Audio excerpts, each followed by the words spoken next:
بسم اللہ الرحمن الرحیم ان الحمد للہ نحمده ونستعینه ونستغفره ونعوذ باللہ من شرور انفسنا ومن سیئات اعمالنا من يهدي الله فلا مضل له ومن يضلل فلا هادي له واشهد ان لا الہ الا اللہ وحدہ لا شریک له واشهد ان محمدا عبدہ ورسولہ وبعد فإن خیر الحدیث کتاب اللہ وخیر الحدی حدی محمد صلی اللہ علیہ وسلم وشر الامور محدثاتها وكل محدثة بدعة وكل بدعة ضلالة وكل ضلالة في النار وقال عز وجل في القرآن المجيد أعوذ بالله من الشيطان الرجيم بسم الله الرحمن الرحيم يا أيها الذين آمنوا اتقوا الله حق تقاته ولا تموتن إلا وأنتم مسلمون وقال يا أيها الناس اتقوا ربكم الذي خلقكم من نفس واحدة وخلق منها زوجها بث منهما رجالا كثيرا ونساء واتقوا الله الذي تسألون به والأرحام إن الله كان عليكم رقيبا وقال يا أيها الذين آمنوا اتقوا الله وقولوا قولا سديدا يصلح لكم أعمالكم ويغفر لكم ذنوبكم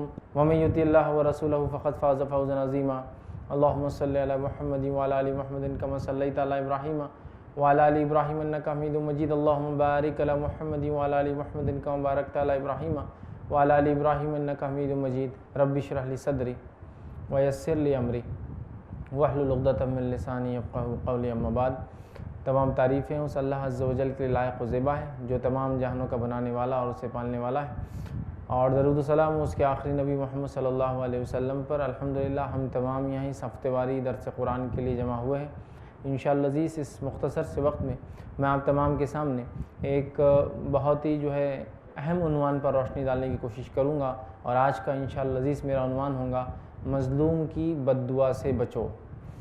اس لیے کہ آج کے اس سمے میں، اس سماج میں اور اس وقت میں ہم یہ چیز دیکھتے ہیں کہ ظلم ایک عام چیز ہو گئی ہے۔ مطلب ظلم ایک شیوا، ایک شعار، ایک طریقہ اور ایک پہچان ہو گئی ہے، چاہے وہ مالداروں کا غریبوں پہ ظلم کرنا ہو، ٹھیک، یا پھر بڑوں کا چھوٹوں پر ظلم کرنا ہو، یا پھر ہم دیکھتے ہیں آپس میں انسانوں کا انسانوں پہ ظلم کرنا ہو یا انسانوں کا جانوروں پہ ظلم کرنا ہو۔ ظلم انتہا سے زیادہ بڑھتا چلا جا رہا ہے، اور ہر شخص دوسرے سے پریشان ہے، اس لیے کہ ہم سب ظلم کو اپنا زندگی جینے کا طریقہ بنا چکے ہیں۔ ظلم کو ہم یہ سمجھتے ہیں کہ یہ جینے کا طریقہ، اور ایسا نہ کیا تو پھر ہم اچھی زندگی نہیں جی پائیں گے، لہٰذا ہر شخص دوسرے پہ ظلم کر رہا ہے۔ اور ظلم کے معاملے میں یہ ضروری نہیں ہے کہ صرف مالداری غریبوں پہ ظلم کرے، بڑے ہی چھوٹوں پر ظلم کرے، بلکہ ہم نے دیکھا ظلم کا معاملہ یہ ہے کہ جہاں مالدار غریبوں پہ کرتے ہیں، غریب بھی مالدار پر ظلم کرتے ہیں۔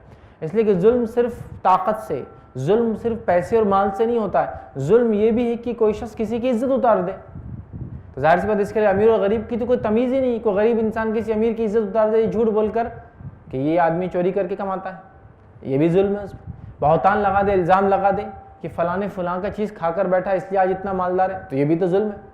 تو ظلم کے لیے کوئی ضروری نہیں کہ مالداری غریب پہ کرے یا بڑے ہی چھوٹوں پر کرے یا طاقتور ہی کمزوروں پر کرے یا کمزور۔ ظلم ایک ایسی چیز ہے جو ہر انسان دوسرے کے ساتھ کر سکتا ہے، اور ہمارا دین اسلام ہمیں حکم دیتا ہے کہ ہر قسم کے ظلم سے بچو، نہ کرو اور نہ کسی کو ظلم کرنے دو۔ مطلب ظلم کرنا اور ظلم سہنا اسلام دونوں سے منع کرتا ہے، اور کہتا ہے یہ دونوں غلط ہے، نہ ظلم سہو مطلب برداشت مت کرو اور نہ ظلم کرو، یہ ہمارا اصول ہے، یاد رکھیے۔ اور ظلم کا معاملہ یہ کہ ہمیں تو یہ حکم دیا کہ رتی برابر بھی ظلم نہیں کرنا چاہیے۔ روایت کے اندر الفاظ نبی اکرم صلی اللہ علیہ وسلم فرمایا کہ جو شخص ظلم کریں گا وہ جنت میں نہیں جائیں گا۔ ایک صحابی نے سوال کیا اللہ کے رسول صلی اللہ علیہ وسلم کتنا ظلم؟ بولے تو کیا چیز کتنا؟ تو نبی اکرم صلی اللہ علیہ وسلم فرمایا پیلو کی لکڑی کے برابر بھی اگر ظلم کرو تو جنت میں نہیں جائیں گا۔ پیلو کی لکڑی سمجھتے ہیں آپ؟ مسواک، جسے دانت صاف کرتے ہیں۔ اب اس کا محدثین لکھتے کیا معنی ہے؟ پیلو کی لکڑی کی قیمت بھی ہو سکتی ہے، پیلو کی لکڑی کی کسی ادنا چیز پہ بھی ظلم نہ کرو، یا پیلو کی لکڑی کا سائز بھی ہو سکتا ہے، مسواک کا جو سائز ہوتا ہے۔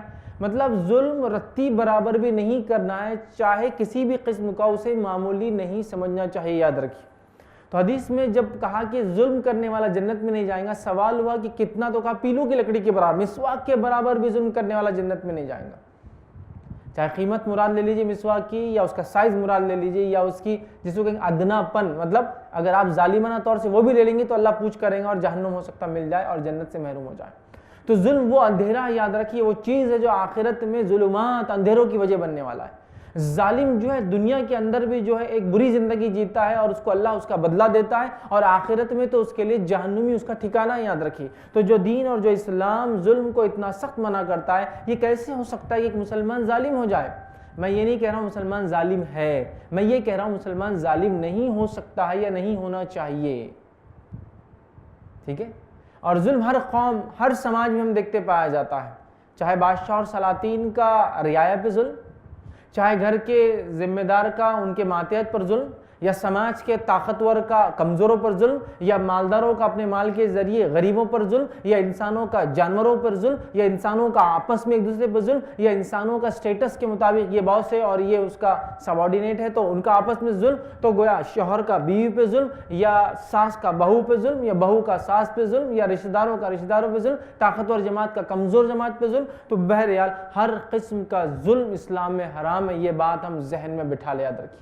لوگ مال کے لیے، اقتدار کے لیے، پوزیشن کے لیے، پوسٹ کے لیے، اپنی واہوائی کے لیے، اپنے بڑے پن کے لیے، اپنی طاقت کے اظہار کے لیے ظلم کرتے ہیں آج کل، دیکھیے آپ، اور ظلم اس حد تک ہو رہا ہے کہ لوگوں کی جان لے لی جا رہی ہے، لوگ مارے جا رہے ظلم کے تحت۔ تو یاد رکھیے اسلام ظلم کو کسی بھی درجے میں حرام قرار دیتا ہے، اور یہ کہتا ہے کہ جو ظلم کرے گا وہ نجات نہیں پانے والا، ظالم نجات نہیں پانے والا۔ اس بات کو ہم اپنے ذہن میں بٹھا لیں، اور اگر ظالم آپ کو دن دناتا ہوا نظر بھی آتا ہے، مطلب بہت جوش میں نظر آتا ہے، تو یاد رکھیے اس کا دن دنانا، پھڑپھڑانا یا اس کا جو کچھ ہے ایک وقت مدت تک ہے، اور ظالموں کو جو ظلم لوگ بندوں کے معاملوں میں کرتے ہیں، چونکہ ظلم کے یہ اقسام ہیں، ظلم کی ایک قسم ہے جو بندہ اللہ کے ساتھ کرتا ہے، اور وہ ہے ان شرک لظلم عظیم، شرک کرتا ہے، ظلم کرتا ہے۔ دوسرے ظلم کی قسم ہے بندوں کا بندوں پہ ظلم کرنا، انسانوں کا انسانوں پہ ظلم کرنا،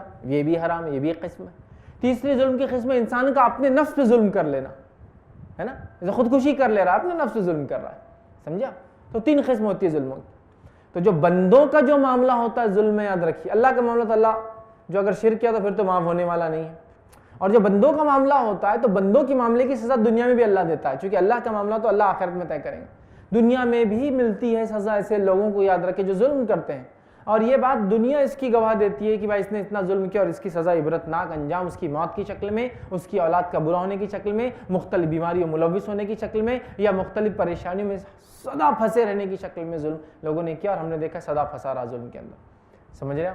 تو بہرحال ہمیں چاہیے مسلمان ہونے کے ناطے ہم ہر قسم کے ظلم سے بچے، اپنے آپ کو بچائے، اور ہم یہ دیکھیں کہ ہماری نفس سے ذرہ برابر بھی، ایک دم بہت جس کو بولوں گا نا، ایک دم ذرہ جس کو کہتے ہیں وہ برابر بھی ظلم نہ ہو، ہم کوشش کریں۔ لیکن بہرحال اس کے بعد بھی انسان ہے، ہو جاتا ہے تو معافی مانگ لیا کرے ایک دوسرے سے فوراً، ٹھیک ہے، ہو جاتا ہے معافی مانگ لیا کرے، اس لیے کہ روز قیامت یہ بہت بھاری ثابت ہو سکتا ہے۔ چلیے آگے آتے ہیں۔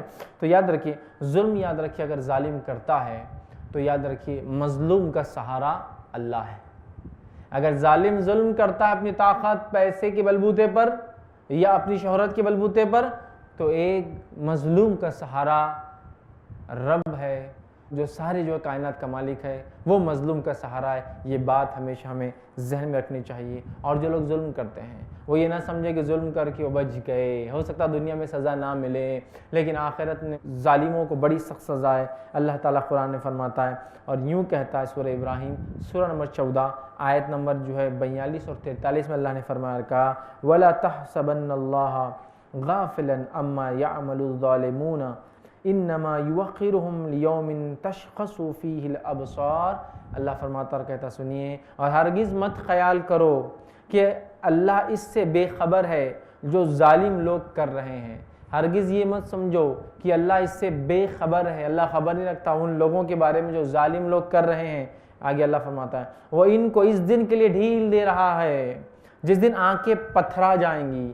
اللہ ان کو اس دن کے لیے ڈھیل دے رہا، مہلت دے رہا ہے جس دن آنکھیں پتھرا جائیں گی، مطلب آنکھیں اپنے آپ کو قبول نہیں کری۔ پتھرا جانا سمجھتے نا، اچانک کسی چیز کو دیکھ کر آدمی بالکل سخت ہو جاتا ہے، آنکھیں پتھرا جائیں گی، مطلب آنکھیں تک جو ہے پتھرا جائیں گی، وہ سین وہ ہولناکی آخرت کی دیکھ کر۔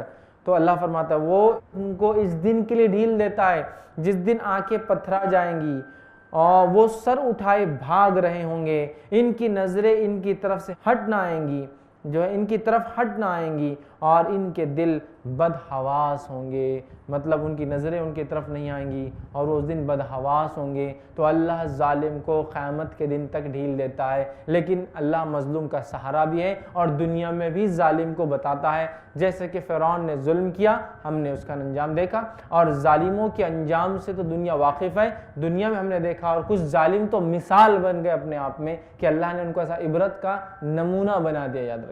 تو لہٰذا ہم یہ تہیہ کریں آج کہ ہم ہر قسم کے ظلم سے اپنے نفس کو پاک رکھنے کی کوشش کریں گے، ہوتا ہے، معلوم ہوتا ہے، فوراً جا کر معافی مانگ لیں گے، یہ اس کا بہترین سلوشن اور آسان حل ہے دنیا میں، ورنہ روز قیامت بہت بہت بہت سخت پکڑ اور پرشش ہے، ٹھیک ہے، پوچھ ہونے والی ہے ان لوگوں کی جو ظلم کرتے ہیں۔ اس بات کو ہم ذہن نشین کر لیں۔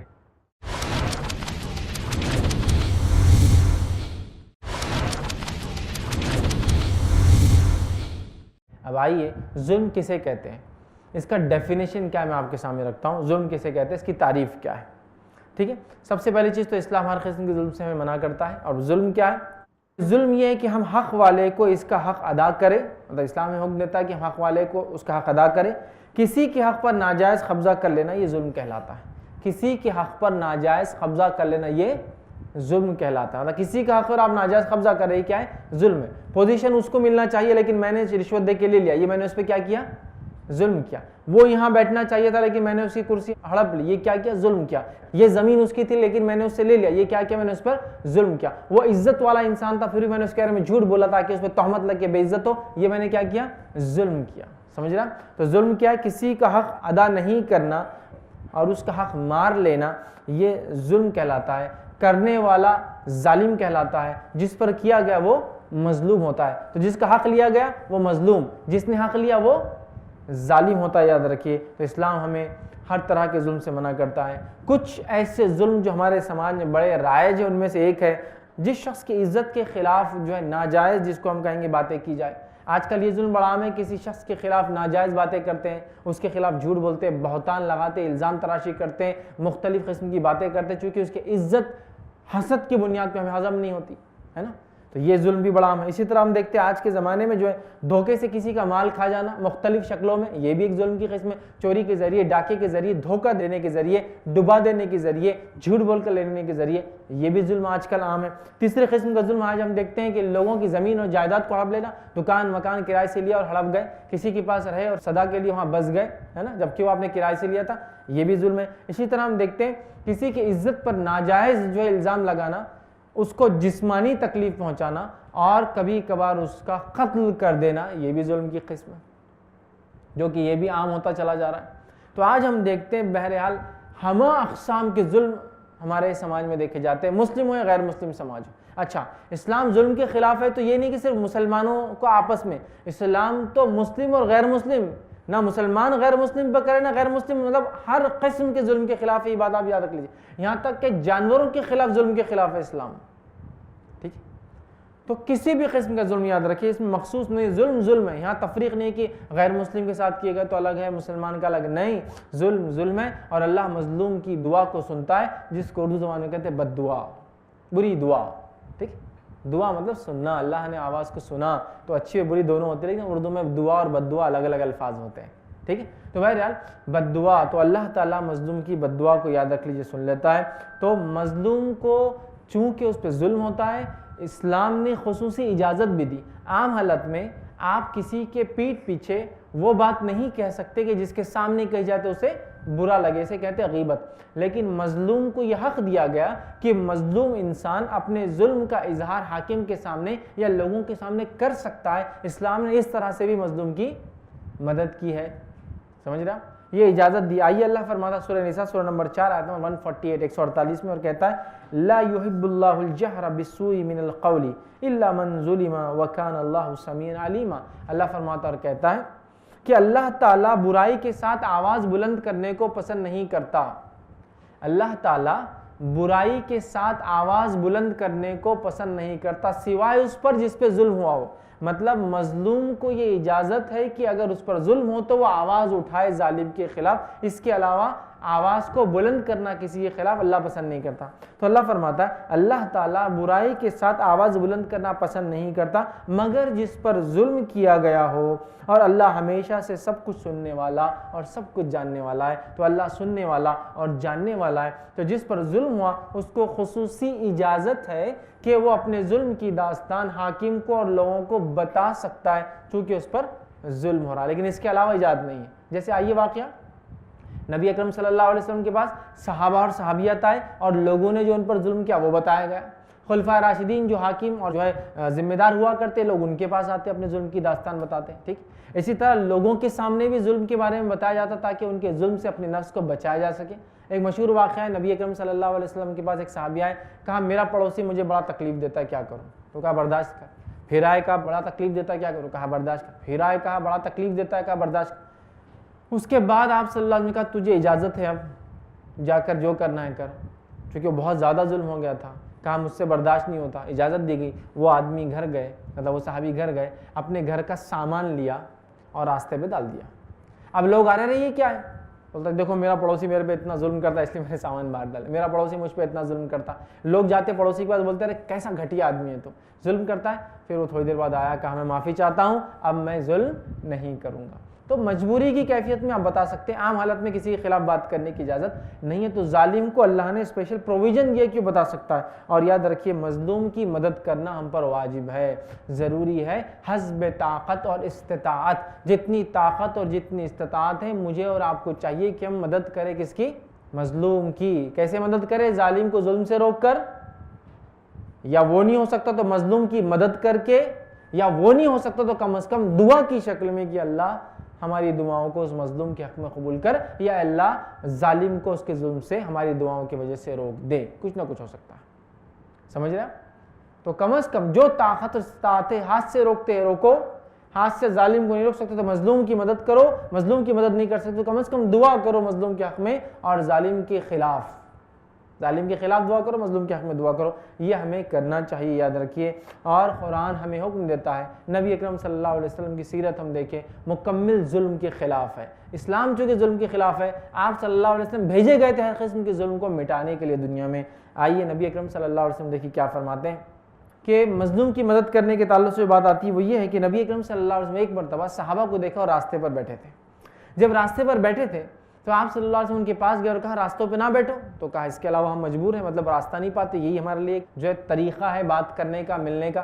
تب نبی اکرم صلی اللہ علیہ وسلم نے ان کو فرمایا، جو مسند احمد کی روایت، اور کہا سلام کا جواب دو، اگر راستے پہ بیٹھنا ضروری ہے تو پہلا کام سلام کا جواب دو، دوسرا فرمایا مظلوم کی مدد کرو، اور تیسرا فرمایا جو راستہ تلاش کرے ان کو صحیح راستہ بتاؤ۔ اگر تمہیں راستے پر بیٹھنا ضروری ہے تو راستے پر بیٹھو، تو تین کام کرو راستے بیٹھو۔ پہلا لوگوں کو جو ہے آپ نے فرمایا رکھا سلام کا جواب دو، دوسرا مظلوم کی مدد کرو، اور تیسرا آپ نے فرمایا اور کہا جو ہے جو لوگ راستہ پوچھتے ہیں ان کو راستہ بتاؤ۔ تین کام کرو اگر راستے بیٹھتے، ظلم سے روکو، ٹھیک۔ آئیے اس طرح صحیح بخاری کی روایت میں یہ الفاظ ہے، اور نبی اکرم صلی اللہ علیہ وسلم نے فرمایا رکھا کہ صحابی کہتے ہیں ہم کو اللہ کے رسول نے 7 چیزوں کا حکم دیا، 7 چیزوں کا حکم دیا، اور اس 7 میں سے ایک چیز تھی مظلوم کی مدد کرنا۔ آپ نے ہم کو 7 کاموں کا حکم دیا، ان 7 کاموں میں سے ایک چیز تھی مظلوم کی مدد کرنا۔ تو مظلوم کی مدد کرنا ہم پر یاد رکھیے واجب ہے، یا عام زبان میں کہیے واجب اور فرض ہے، جتنی ہماری طاقت اور استطاعت ہو، یاد رکھیے۔ اسی طرح صحیح بخاری کا ایک واقعہ، نبی اکرم صلی اللہ علیہ وسلم فرماتے ہیں، بڑی مشہور حدیث ہے، آپ نے فرمایا انصر اخاک ظالما او مظلوما، مدد کر اپنے بھائی کی چاہے ظالم ہو یا مظلوم ہو۔ صحابہ نے کہا اللہ کے رسول صلی اللہ علیہ وسلم مظلوم کی مدد تو سمجھ میں آتا ہے، ظالم کی مدد کیسے کرنا؟ تو کہا ظالم کی مدد یہ ہے اس کو اس کے ظلم سے روکو، یہ اس کی مدد ہے۔ ظالم ظلم کر کے اپنے نفس پہ ظلم کرتا ہے تو اس کو روکو اس ظلم سے، یہ اس کی مدد ہے، اس کی ہیلپ کر رہے ہیں آپ۔ تو انصر اخاک، مدد کر اپنے بھائی کی، ظالم ہو یا مظلوم ہو، ٹھیک ہے۔ تو کہا ظالم کی کیسا کریں گے؟ تو کہا اس کو روکو، اور مظلوم کی کیسا کرنا ہم سب جانتے ہیں، جو طاقت و استطاعت ہو اس کے مطابق ہم جو ہے لوگوں کی مدد کریں۔ یہ بہت اہم چیز ہے، یاد رکھیے۔ آج ہم دیکھتے ہیں جب کوئی کسی پہ ظلم کرتا تو ہم کیا بولتے معلوم؟ ارے اس کا معاملہ ہے وہ، ارے اس کا معاملہ ہے وہ، اور سارا سماج ایسی ہو گیا۔ ایک زمانہ تھا لوگ جو ہے جب ظلم ہوتا تو آواز اٹھاتے, آج کل نہیں ہوتا ہے. اور میں نے دیکھا جب آپ ظلم کے خلاف آواز اٹھاتے ہیں نا تو ظالم دب جاتا ہے, اور جب آپ ظلم کے خلاف آواز نہیں اٹھاتے تو ظالم دن دناتا ہوا پھرتا ہے. ایک چھوٹا سا واقعہ میں سناتا ہوں. ایک مرتبہ میں نے ایک دیکھا واقعہ, ریلوے اسٹیشن پر ایک شخص نے دوسرے کا والیٹ پاکٹ مار لیا, ٹھیک ہے. تو اب جس نے چوری کیا وہ بھاگنے لگا, یہ شخص دوسرا اس کے پیچھے بھاگنے لگا. تو وہ شخص جس نے چرایا تھا اس نے چاقو نکال لیا اور چاقو نکال کے اس پر وار کرنے کی کوشش کی, ٹھیک. اور سارے لوگ خاموش, کوئی مدد کے لیے جا رہا ہے, بہت لوگ کھڑے ہوئے, لیکن سب سوچ رہے کہ میں کیوں جاؤں. اس میں سے ایک شخص نے آواز نکالی خالی, اے کیا کر رہے تم بول کے چلایا. جب اس نے چلایا تو سب نے چلانا شروع کیا. چور چاقو اور والیٹ دونوں چھوڑ کر بھاگ گیا. اگر وہ آواز نہیں دیتے تو اس کی ہمت بڑھ جاتی اور ہو سکتا وار کرتا اور لے جاتا, اور اگلی بار چوری کرنے میں اس کو کوئی ڈر محسوس نہیں ہوتا, اس لیے کہ اس کو معلوم میں وار کروں گا لوگ ڈر جائیں گے اور میرا کوئی بال بھی باقا نہیں کر سکتا.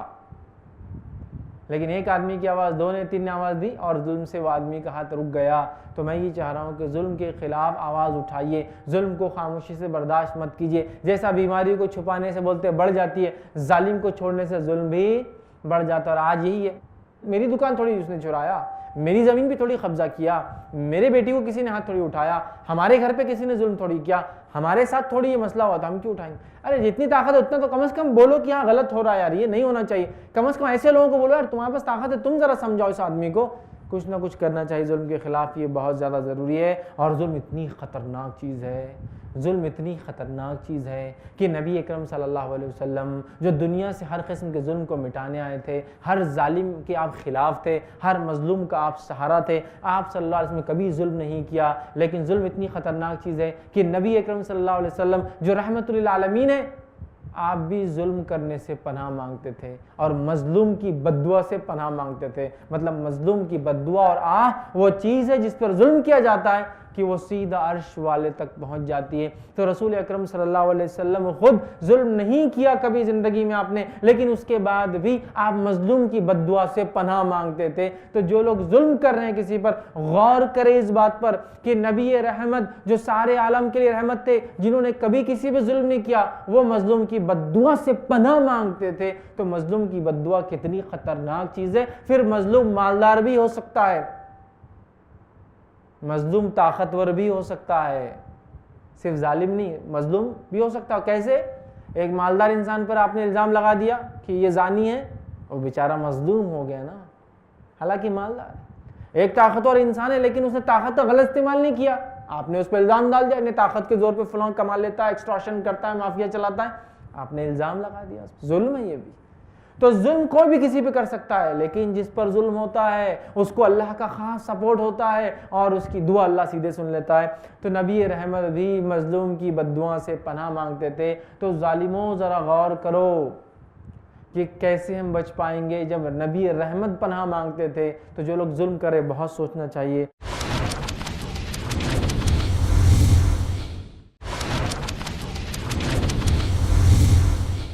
آئیے نبی اکرم صلی اللہ علیہ وسلم کے تعلق سے آتا ہے, صحیح مسلم کی روایت ہے.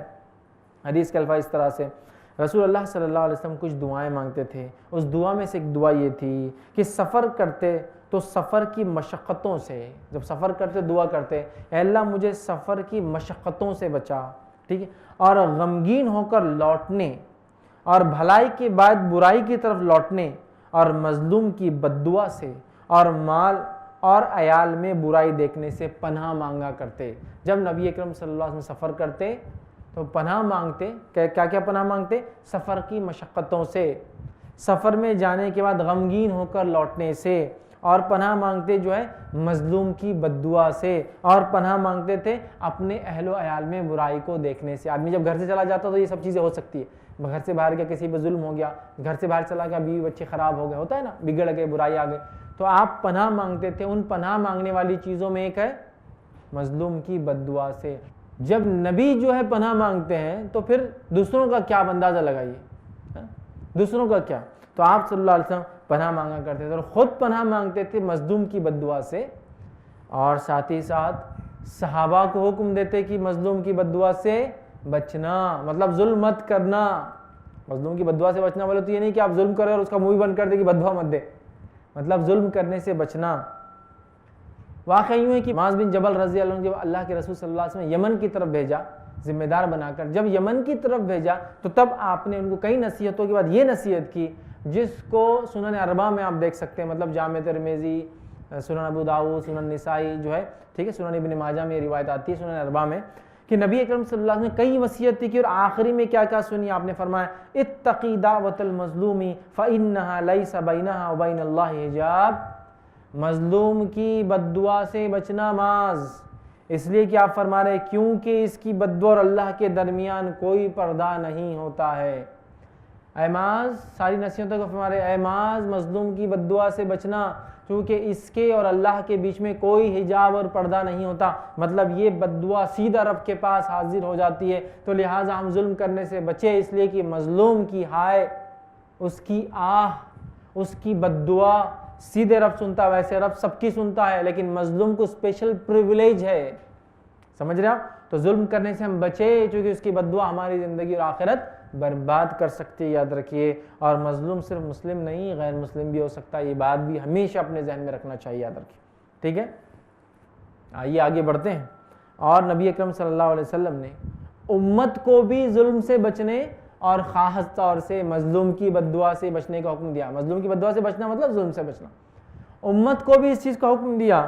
اور رسول اللہ صلی اللہ علیہ وسلم کی تعلیمات دیکھیے کیسی ہے۔ آپ صلی اللہ علیہ وسلم فرماتے ہیں، اور یہ روایت جامع ترمذی کی، آپ نے فرمایا کہا 3 دعاؤں کی قبولیت میں شک نہیں، 3 دعاؤں کی قبولیت میں کوئی شک نہیں ہے، مطلب یہ ہونا ہی ہے قبول۔ کون کون سی؟ مظلوم کی بد دعا اللہ سیدھے سن لیتا ہے، دوسرا مسافر کی دعا اللہ سیدھے سن لیتا ہے، تیسرا والد کا اپنے بچوں کے حق میں دعا اللہ سیدھے سن لیتا ہے۔ 3 لوگوں کی دعا میں کوئی ڈاؤٹ ہی نہیں کہ یہ انآنسریبل ہوں گی، مطلب اس کا جواب ملے گا ہی، یہ قبول ہوتی ہی ہے۔ پہلا مظلوم کی بد دعا، لہٰذا مظلوم کی ہائے سے بچنا چاہیے، اس کی بد دعا سے بچنا چاہیے۔ ہم بولتے تو ہے لیکن پریکٹیکلی اپنی لائف میں ہم دیکھیں کتنے لوگوں پہ ہم ظلم کر رہے ہیں، کتنے لوگوں پہ ظلم کر رہے ہیں، اپنی مال دولت اور پتہ نہیں کن کن چیزوں کی وجوہات کی بنیاد پہ، یاد رکھیے۔ حالانکہ غریب بھی ظلم کر سکتا ہے لیکن عموماً غریب شکار ہوتا ہے ظلم کا، حالانکہ عورت بھی ظلم کر سکتی ہے لیکن عموماً عورت شکار ہوتی ہے ظلم کی، سمجھ رہے ہیں؟ تو بہرحال عمومی طور سے ہم بات کر رہے ہیں لیکن خصوصی طور سے ظلم سب ایک دوسرے پر کر سکتے ہیں، یاد رکھیے، اور کرتے بھی ہیں۔ تو ہمیں حکم ہے کہ 3 لوگوں کی دعا سے اللہ بالکل سن لیتا ہے، تو مظلوم کو تکلیف مطلب کسی پہ ظلم مت کرو ورنہ اس کی دعا اللہ سن لیں گے۔ دوسری جگہ آپ صلی اللہ علیہ وسلم فرمایا، عبداللہ بن عمر رضی اللہ عنہما اس حدیث کے راوی ہے اور یہ سلسلۃ الاحادیث صحیحہ کی روایت ہے، آپ صلی اللہ علیہ وسلم فرمایا اور کہا مظلوم کی پکار سے بچو کیونکہ وہ آسمان کی طرف چڑھتی ہے گویا کہ وہ ایک شعلہ ہو۔ آپ نے آگ کا شعلہ دیکھا؟ آگ لگتی ہے اور جب بھڑک جاتی ہے تو شعلے اڑتے ہیں اوپر کی طرف، ایسا آگ ایسے نکلتی ہے اور ایسا گولا بن کے اوپر کی طرف، اور اتنا فاسٹ ہوتی ہے چونکہ نیچے کی ایئر ہیٹ ہو جاتی ہے، جب ہیٹ ہوتی ہے جب سمجھے نا اوپر کی طرف جاتی ہے، ہاٹ ایئر جو ہے لائٹ ہو جاتی ہے اوپر کی طرف جاتی ہے، بہت تیزی سے نکلتی ہے۔ تو آپ صلی اللہ علیہ وسلم فرمایا مظلوم کی پکار سے اس کی بد دعا سے بچو کیونکہ وہ آسمان کی طرف چڑھتی ہے جیسے کہ شعلہ اوپر کی طرف بھڑکتا ہے، بہت سپیڈ سے بھڑکتا ہے شعلہ، ویسے چڑھتی ہے مظلوم کی بد دعا آسمان کی طرف اللہ کے پاس۔ تیسری ایک اور روایت میں آپ صلی اللہ علیہ وسلم فرمایا اور کہا، ٹھیک ہے، اور حدیث کے الفاظ دیکھیے، سلسلۃ الاحادیث صحیحہ کی روایت، آپ نے فرمایا مظلوم کی پکار سے بچو کیونکہ وہ بادلوں کے اوپر اٹھا لی جاتی ہے، اور اللہ جل جلالہ فرماتا ہے مجھے میری عزت اور جلال کی قسم میں تیری مدد ضرور کروں گا گرچہ تھوڑی دیر بعد کروں گا۔ جب انسان مظلوم ہوتا ہے، رب سے دعا کرتا ہے تو اللہ تعالیٰ جواب دیتا ہے کہ میری عزت اور جلال کی قسم، اللہ اپنی قسم کھاتا ہے، میری عزت اور جلال کی قسم میں تیری مدد ضرور کروں گا، گو تھوڑی دیر بعد کروں گا، چونکہ اللہ ظالم کو کیا کرتا ہے؟ اللہ ظالم کو ڈھیل دیتا ہے، تو گو تھوڑا وقت ہو سکتا لگے لیکن میں تیری مدد ضرور کروں گا، لیکن تھوڑا وقت لگ سکتا ہے، یاد رکھیے، مطلب جس کو ہم کہیں گے اللہ ظالم کو ڈھیل دے کر پکڑتا ہے اس کو ایک اپنے، جب وہ بہت بد حواسی میں ہو جاتا ہے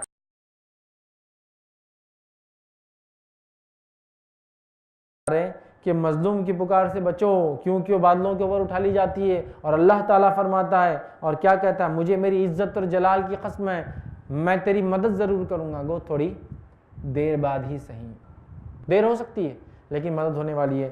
لہٰذا ہم ہر قسم کی جو ہے ظلم سے اپنے آپ کو جو ہے ہم بچا کے رکھے. لیکن آج ہم دیکھتے ہیں ہمارے سماج میں ظلم بڑھتا ہی چلا جا رہا ہے. ظلم کی داستانیں سن سن کے ہم پریشان ہیں. عام اعتبار سے آپ دیکھیں مالداروں کا غریبوں پر ظلم کہ ان کے حقوق ادا نہیں کیے جاتے ہیں. طاقتور لوگوں کا کمزور لوگوں پہ ظلم کہ اپنی طاقت کے بلبوتے پر ان کو تکلیف پہنچا رہے ہیں, ہے نا. کرایہ داروں کا مالکوں پر ظلم کہ کرایہ داروں مالکوں کی دکانوں میں ہمیشہ کے لیے بس جا رہے ہیں جبکہ وہ لی تھی کرائے پر, ہے نا. بہوؤں کا ساس پر ظلم کہ اپنے بوڑھے ماں باپ جو شوہر کہتے ہیں ان پر ظلم کرتی ہے اور چاہتی ہے کہ شوہر ان کو نکال دے. اسی طرح ساس کا اور سسرالی لوگوں کا اپنی بہوؤں پر ظلم, جو کہ یہ داستانیں تو سن سن کے ہم تھک گئے. یاد رکھیے اب جس کو بولتے ہیں نا کان ساتھ نہیں دے رہے ان واقعات کو سن سن کے. وہ ظلم جس کی بنیاد پر پتہ نہیں کتنے اذیتیں, تکلیف, ہاف مرڈر, ڈومیسٹک وائلنس اور کیا کیا نہیں ہو رہے جیلوں میں جا کے آ رہے لوگ, ہے نا. ظلم عام ہو گئے, ظلم ہے, یاد رکھیے. اسی طرح لوگوں کا آپس میں ایک دوسرے پر الزام تراشی کر کے ظلم کرنا کتنا عام ہو چکا ہے. دیکھیے کسی کا مال دیکھا حسد سے کہہ دیا کہ چوری کر کے لایا ہوں گا, ظلم ہے. یہ بھی ظلم ہے, یہ بھی ظلم ہے. تو یہ بھی ظلم دیکھیے آپ کتنا عام ہو چکا ہے. الزام تراشی ہوں ایک دوسرے کے اوپر. دکان, مکان, پلاٹ, جائیدادوں کو ہڑپ لینا ظلم. کسی کے مال کو چوری کر کے, ڈاکہ ڈال کے, دھوکہ دے کے, غلط بیانی کر کے, جھوٹ بول کر لینا عام ہو چکا ہے, ظلم. تو یہ مظلوم پھر بد دعا دیتا ہے اور اس کی بد دعا بڑی خطرناک ہوتی ہے, یاد رکھیے, بہت خطرناک ہوتی ہے, یاد رکھیے. چاہے سامنے والے کو ظلم سمجھے یا نہیں سمجھے. کچھ لوگ یہ بول سکتے ہیں ارے اس کو تو سمجھا بھی نہیں, اس کو تکلیف بھی نہیں ہوئی. تو کیا کسی کو نہ سمجھے اور تکلیف نہ ہو تو اسلام اور شریعت اسلامیہ جو اتنی پاکیزہ آپ کو ظلم کی اجازت دیں گی؟ بتائیے. اب میں کیا کہوں, ظلم کا معاملہ چھوٹے سے بڑے تک اتنا ہو چکا ہے. بڑوں کا چھوٹوں پر ظلم دیکھیے آپ, بچوں پر کیسا ظلم کر رہے ہیں. مارتے, نصیحت کی جا سکتی ہے لیکن ایسا بے ضرب مارنا کہ قوانین بنانا پڑ رہے ہیں کہ خود کے بچوں کے پروٹیکشن کے لیے گورنمنٹ قوانین بنا رہی ہے. ہاں, چھوٹوں کا بڑوں پر ظلم مطلب بزرگوں پر کہ جب بوڑھے ہو جاتے ہیں تو نہ ان کی خدمت کر رہے ہیں, نہ ان پر خرچ کر رہے ہیں, نہ ان کی دیکھ بھال کر رہے ہیں. یہ بھی تک ظلم ہے. یہ ظلم آپ دیکھیے, ہے نا. بڑی گاڑی والوں کا چھوٹی گاڑی والوں پر ظلم, چھوٹی گاڑی والوں کا بڑی گاڑی والوں پر ظلم, راستے پہ پیدل چلنے والوں کا گاڑی والوں پر, گاڑی چلانے والوں کا پیدل چلنے والوں پر ظلم. آپ دیکھیے مطلب ایسا کون سا واقعہ جو آپ بولیں گے یار یہ ظلم نہیں ہو رہا. ہر شخص دوسرے پہ ظلم کر رہا ہے, ہر شخص دوسرے پہ ظلم کر رہا ہے. میری طاقت ہے تو میں ایک ظلم کر رہا ہوں, آپ کی طاقت ہے آپ ایک ظلم کر رہے ہیں, آپ اپنے لیمٹس میں ظلم کر رہے ہیں اور ہم سب ڈر نہیں رہے ہیں مظلوم کی بد دعا سے. دیکھا جائے گا جب ہوں گا, مریں گے تب اٹھیں گے, تب دیکھا جائے گا. ہم یہ خوف کیوں نہیں رکھتے کہ اٹھنا ہے مرنے کے بعد؟ وہ ایک دن آنے والا ہے جس دن آنکھیں پتھرا جائیں گی ظالموں کا. اللہ کہہ رہا ہے ظالموں کو تم دیکھ کر یہ سمجھتے ہم نے چھوڑ دیا, ارے ان کو تو ہم آخرت میں پکڑیں گے. اس دن جس دن آنکھیں پتھرا جائیں گی, یہ لوگ کچھ سمجھ نہیں پائیں گے کیا ہو رہا ہے اور یہ جو ہے بالکل بے حواس ہو جائیں گے. حواس سمجھتے, اندر سے نکل گیا, پاگلوں جیسی حرکتیں کریں گے. تو مظلوموں کی پکڑ ہے. تو ہمیں یہ چیز طے کرنا ہے کہ ہم ظلم نہ ہو, اس لیے کہ مظلوم جب بد دعا کرتا ہے اللہ اس کی بد دعا کو سنتا ہے. نبی اکرم صلی اللہ علیہ وسلم پناہ مانگی اس سے, صحابہ کو حکم دیا پناہ مانگنے کا, مظلوم کی مدد کرنے کا حکم دیا اور ہمیں کہا کہ مظلوم کی بد دعا سے بچو. اللہ تعالیٰ نے مظلوم کے لیے وعدہ کیا کہ میں تیری پکار سنوں گا گو تھوڑی دیر ہو جائے. تو کوئی شخص جس پر ظلم ہو کبھی اللہ سے نا امید نہ ہو, رب العزت اس کی ضرور مدد کرتا ہے گو تھوڑی دیر کیوں نہ ہو جائے. اور ظالم یہ نہ سوچے آج طاقت کے بلبوتے پہ میں سب کچھ کر سکتا ہوں, مال کے بلبوتے پہ سب کچھ کر سکتا ہوں, میرے جان اور پہچان ہے, تخت اور میرے پاس کرسی ہے, میں کر سکتا ہوں. یاد رکھو ایک دن آئے گا جب تم چاہے جیسے ہو پھر کمزوری کے عالم میں چلے جاؤں گے. جیسے پہلے کمزوری سے ہم طاقتور بنتے ہیں, بچپنا ایک کمزوری ہے, جوانی ایک طاقت ہے, بڑھاپا پھر ایک کمزوری ہے. اللہ تعالیٰ کبھی نہ کبھی ایسے ظالموں کی زبردست گرفت کرتا ہے. اس بات کو تو ہم لکھ کر رکھ لیں. تو نہ ظالم خوش ہو اپنے ظلم کے بعد اور نہ ہی مظلوم نا امید ہو اپنے رب سے. اور ہر شخص کوشش کرے اپنی نفس کو ظلم سے وہ پاک کر لے, اور اگر کسی پہ ظلم کیا ہے تو اپنے ظلم کا جو ہے اسے بدلہ دنیا میں چکا لے, معافی کے ذریعے, چیز لوٹانے کے ذریعے. پوچھو تو صحیح شیخ رضا اللہ عبد الکریم مدنی سے زندگی کی تاریکیوں سے نکل کے اجالے کی طرف لانے والی واحد روشنی, ہر جمعہ رات 8 بجے صرف i+ ٹی وی پر. بہتر زندگی کے لیے. آئیے مظلوم کی مدد کتنی ضروری ہے اور اس کا کس قدر احترام ہے۔ عمر بن عبدالعزیز رحمۃ اللہ علیہ کے زمانے کا واقعہ ہے۔ آپ جب جو خلیفہ تھے مسلمانوں کے، امیر المومنین تھے، ایک شخص آیا اور کہا، اے امیر المومنین عمر بن عبدالعزیز، میں یمن سے تمہارے پاس آیا ہوں، میرا ایک کھیت ہے اپنے گاؤں کے اندر اور اس کھیت پر ایک آدمی نے ناجائز قبضہ کر لیا ہے۔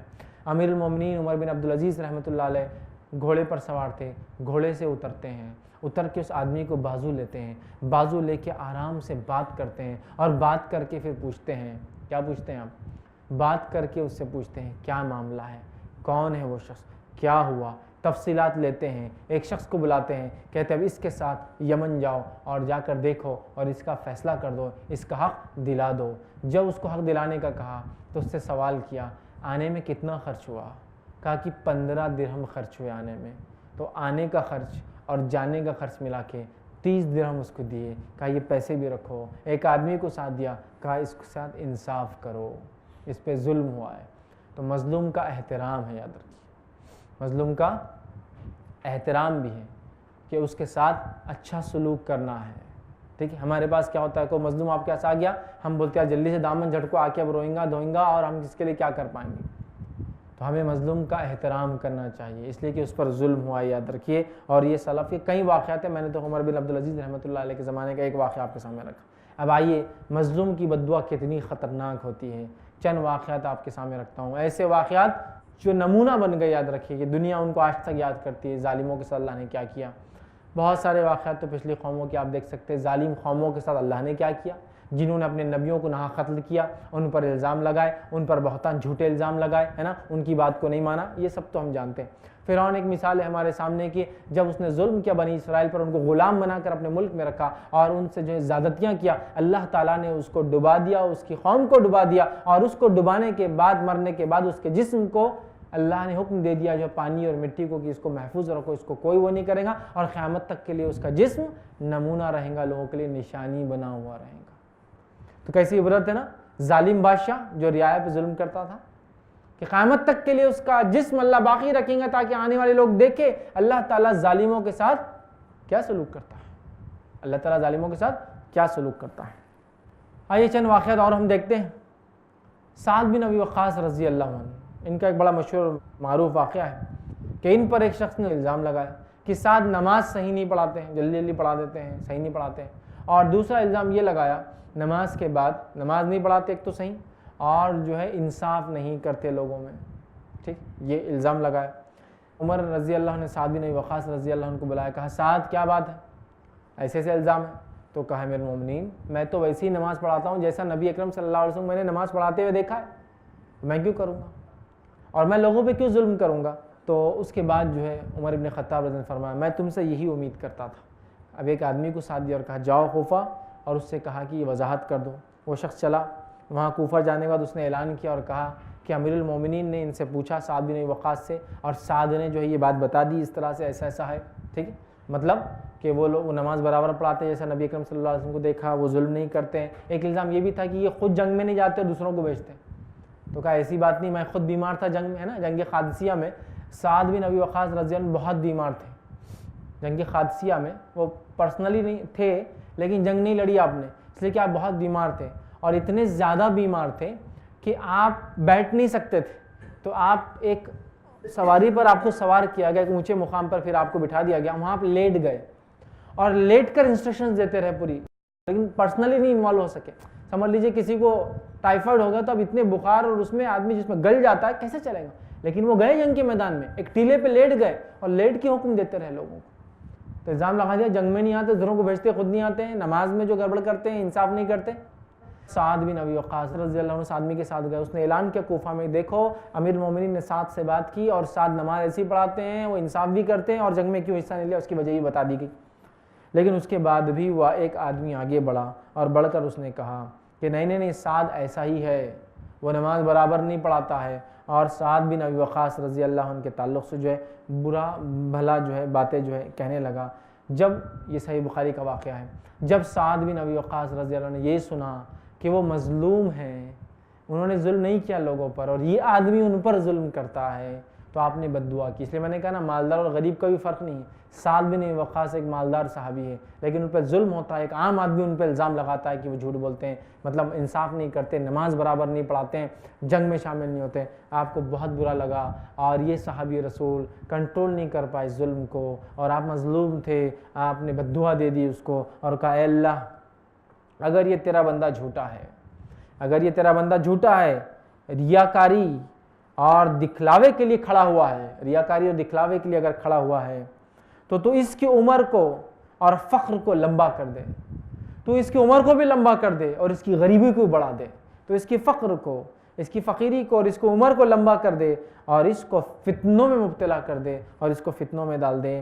لوگ کہتے ہیں کہ وہ شخص جو ہے بہت لمبی زندگی جیا، بہت لمبی زندگی جیا، انتہائی غریب تھا اور اتنا بدترین اور فتنے باز شخص تھا کہ جہاں رہا اس نے فتنہ کیا، مطلب اس کے نام اعمال میں گناہ جمع ہوئے، لمبی عمر تک گناہ کرتا رہا اور غربت کی زندگی جیا، اللہ نے بد دعا قبول کر لی۔ ایک اور شخص نے سعد بن ابی وقاص رضی اللہ عنہ اسی قسم کا ایک الزام لگایا، آپ کو الزام برداشت نہیں ہوا، آپ عشرہ مبشرہ کے اندر سے آپ پر الزام لگائے گا، آپ نے اللہ تعالیٰ سے بد دعا کی اے اللہ اس ظالم کو بدلہ دے۔ ایک اونٹ کے ریوڑ میں سے نکل کر آیا اور آ کر اس کی گردن پکڑا، گردن پکڑ کے زور سے جھٹکا دیا کہ گردن الگ ہوگی اور دھڑ الگ ہو گیا۔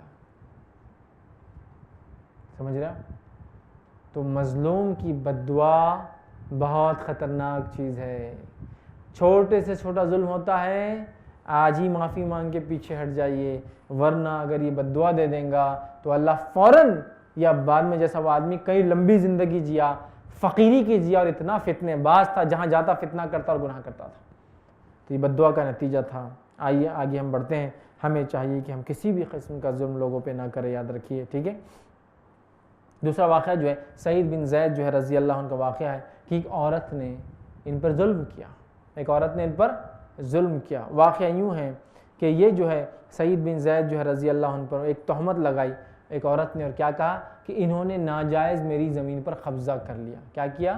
ناجائز میری زمین پر قبضہ کر لیا۔ یہ تہمت جو ہے لگائی اس عورت نے، یہ بڑے پریشان ہوئے، رنجیدہ ہوئے، غمزدہ ہوئے کہ مجھ پر کوئی ظلم کا الزام لگاتا ہے، میں نے اس کی زمین لوٹی، آپ مظلوم تھے اور آپ کے زبان سے بے ساختہ بد دعا نکل گئی، اور صحیح بخاری کا یہ واقعہ ہے۔ انہوں نے پھر کہا کہ کیا تم مجھ پر یہ الزام لگاتے ہو کہ میں نے زمین لی تمہاری، جبکہ میں وہ شخص ہوں جس نے یہ روایت اللہ کے رسول صلی اللہ علیہ وسلم نقل کی کہ جس نے ایک بالی زمین بھی ظالمانہ طور سے کسی کی چھین لی، قیامت کے روز جو ہے اس کے گلے میں 7 زمینوں کے برابر وزن لٹکایا جائے گا۔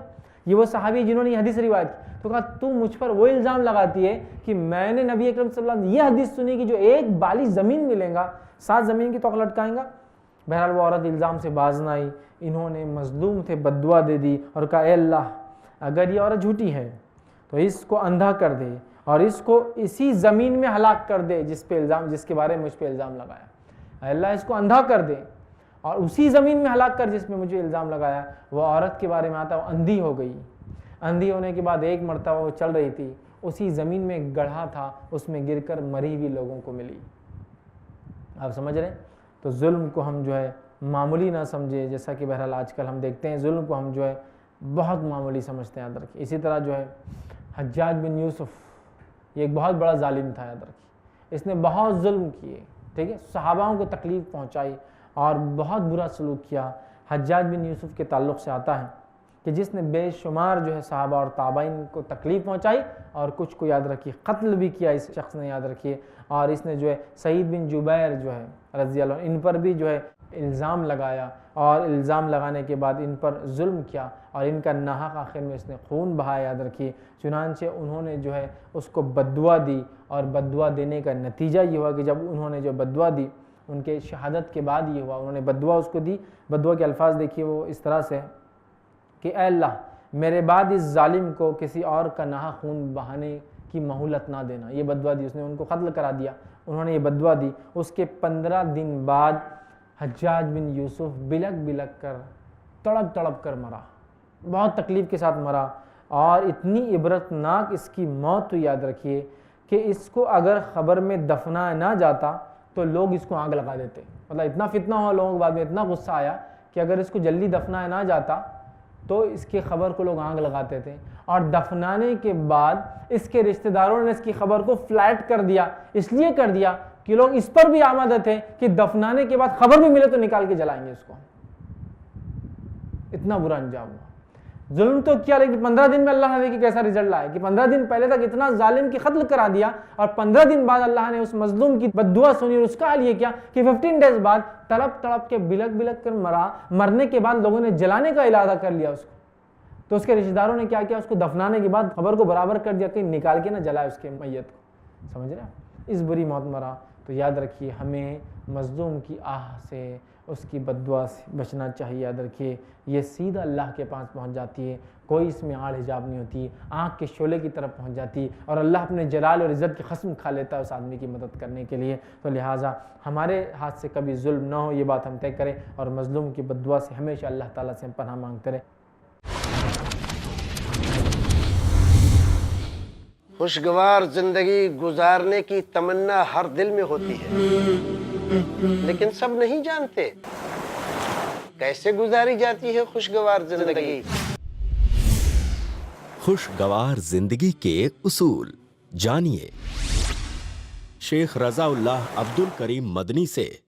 آج کی ٹینشن بھری زندگی میں اپنے آپ کو خوش رکھنے کے اسلامی اصول، ہر بدھ رات 8:30 بجے صرف i+ ٹی وی پر، بہتر زندگی کے لیے۔ آئیے جو ہے ظالم اگر جو ہے عبادت گزار جو ہے اگر ہو تو اس کا بھی انجام کیا ہوتا ہے۔ مطلب آپ یہ مت سمجھیے کہ ہم ظلم کریں گے لیکن ہم عبادتیں کرتے ہیں تو معاف ہو جائیں گے۔ بہت سارے لوگ ہوتے ہیں، ایک صاحب ایک بار بولنے لگے، دیکھو میرا کیسا معاملہ ہے، بولے میں فجر پڑھتا، بولے اچھا ماشاء اللہ، فجر پڑھنے کے بعد پھر کیا بولے ڈرامے وغیرہ پکچر وغیرہ سب دیکھ لیتا، بولے اچھا ماشاء اللہ، پھر ظہر پڑھ لیتا، بولے تو پچھلا معاف، پھر ظہر کے بعد دھوکہ دیتا، یہ کرتا، جھوٹ بھی بولتا، بولے بزنس میں سب چلتا، پھر اثر پڑھ لیتا، بولے ماشاء اللہ، پھر گناہ معاف، پھر اس کا اثر کے بعد یہ کرتا وہ کرتا فلاں کرتا، پھر مغرب پڑھ لیتا، گناہ معاف، اس کے بعد پھر مغرب کے بعد یہ کرتا دھوکہ دیتا فلاں کرتا، پھر گناہ معاف، پھر عشاء کے بعد یہ کرتا وہ کرتا فلاں کرتا، پھر فجر پڑھ لیتا، گناہ معاف۔ تو ہم کو ایسا لگتا ہے عبادت کرنے سے گناہ، ہاں عبادت کرنے سے کچھ گناہ تو معاف ہوتے ہیں، سب گناہ معاف نہیں ہوتے، لیکن تو کوئی یہ نہ سمجھے میں عبادت گزاروں تو میرا ظلم اللہ معاف کر دے گا۔ ظلم ایک بالکل ہی الگ چیز ہے، اس کو عبادت سے کمپیری مت کیجیے، اور آپ کی عبادتیں ظلم کی بھرپائی کبھی نہیں کر پائیں گے، چاہے نماز ہو، چاہے روزے ہو، چاہے زکوٰۃ ہو، حج ہو، یہ ظلم کی بھرپائی نہیں کر سکتی۔ تو عبادت گزار ظالم کا کیا حال ہوگا وہ بھی دیکھ لیجیے، کیونکہ میں نے ایسے بہت سارے لوگوں کو دیکھا تہجد گزار ہے لیکن گھر کی عورتوں پر ایسا ظلم کرتے ہیں کہ بلبلاتی ہے بیچاریاں، چاہے شوہر ہو تو بیوی کے ساتھ، ساس سسر ہو تو بہو کے ساتھ بلبلاتی ہے، لیکن تہجد گزار تو کیا سمجھتے ہیں عبادت گزار ہونے سے ظلم معاف ہو جائے گا۔ سنیے عبادت گزار ظالم کا حال کیا ہوگا، صحیح مسلم کی روایت ہے۔ کیا تم جانتے ہو نبی اکرم صلی اللہ علیہ وسلم نے فرمایا میری امت کا کنگال کون ہے، بھکاری کون ہے، خلاش کون ہے، مفلس کون ہے، غریب کون ہے؟ صحابہ نے کہا جس کا دینار و درہم نہ ہو، مال و دولت نہ، وہ ہوگا؟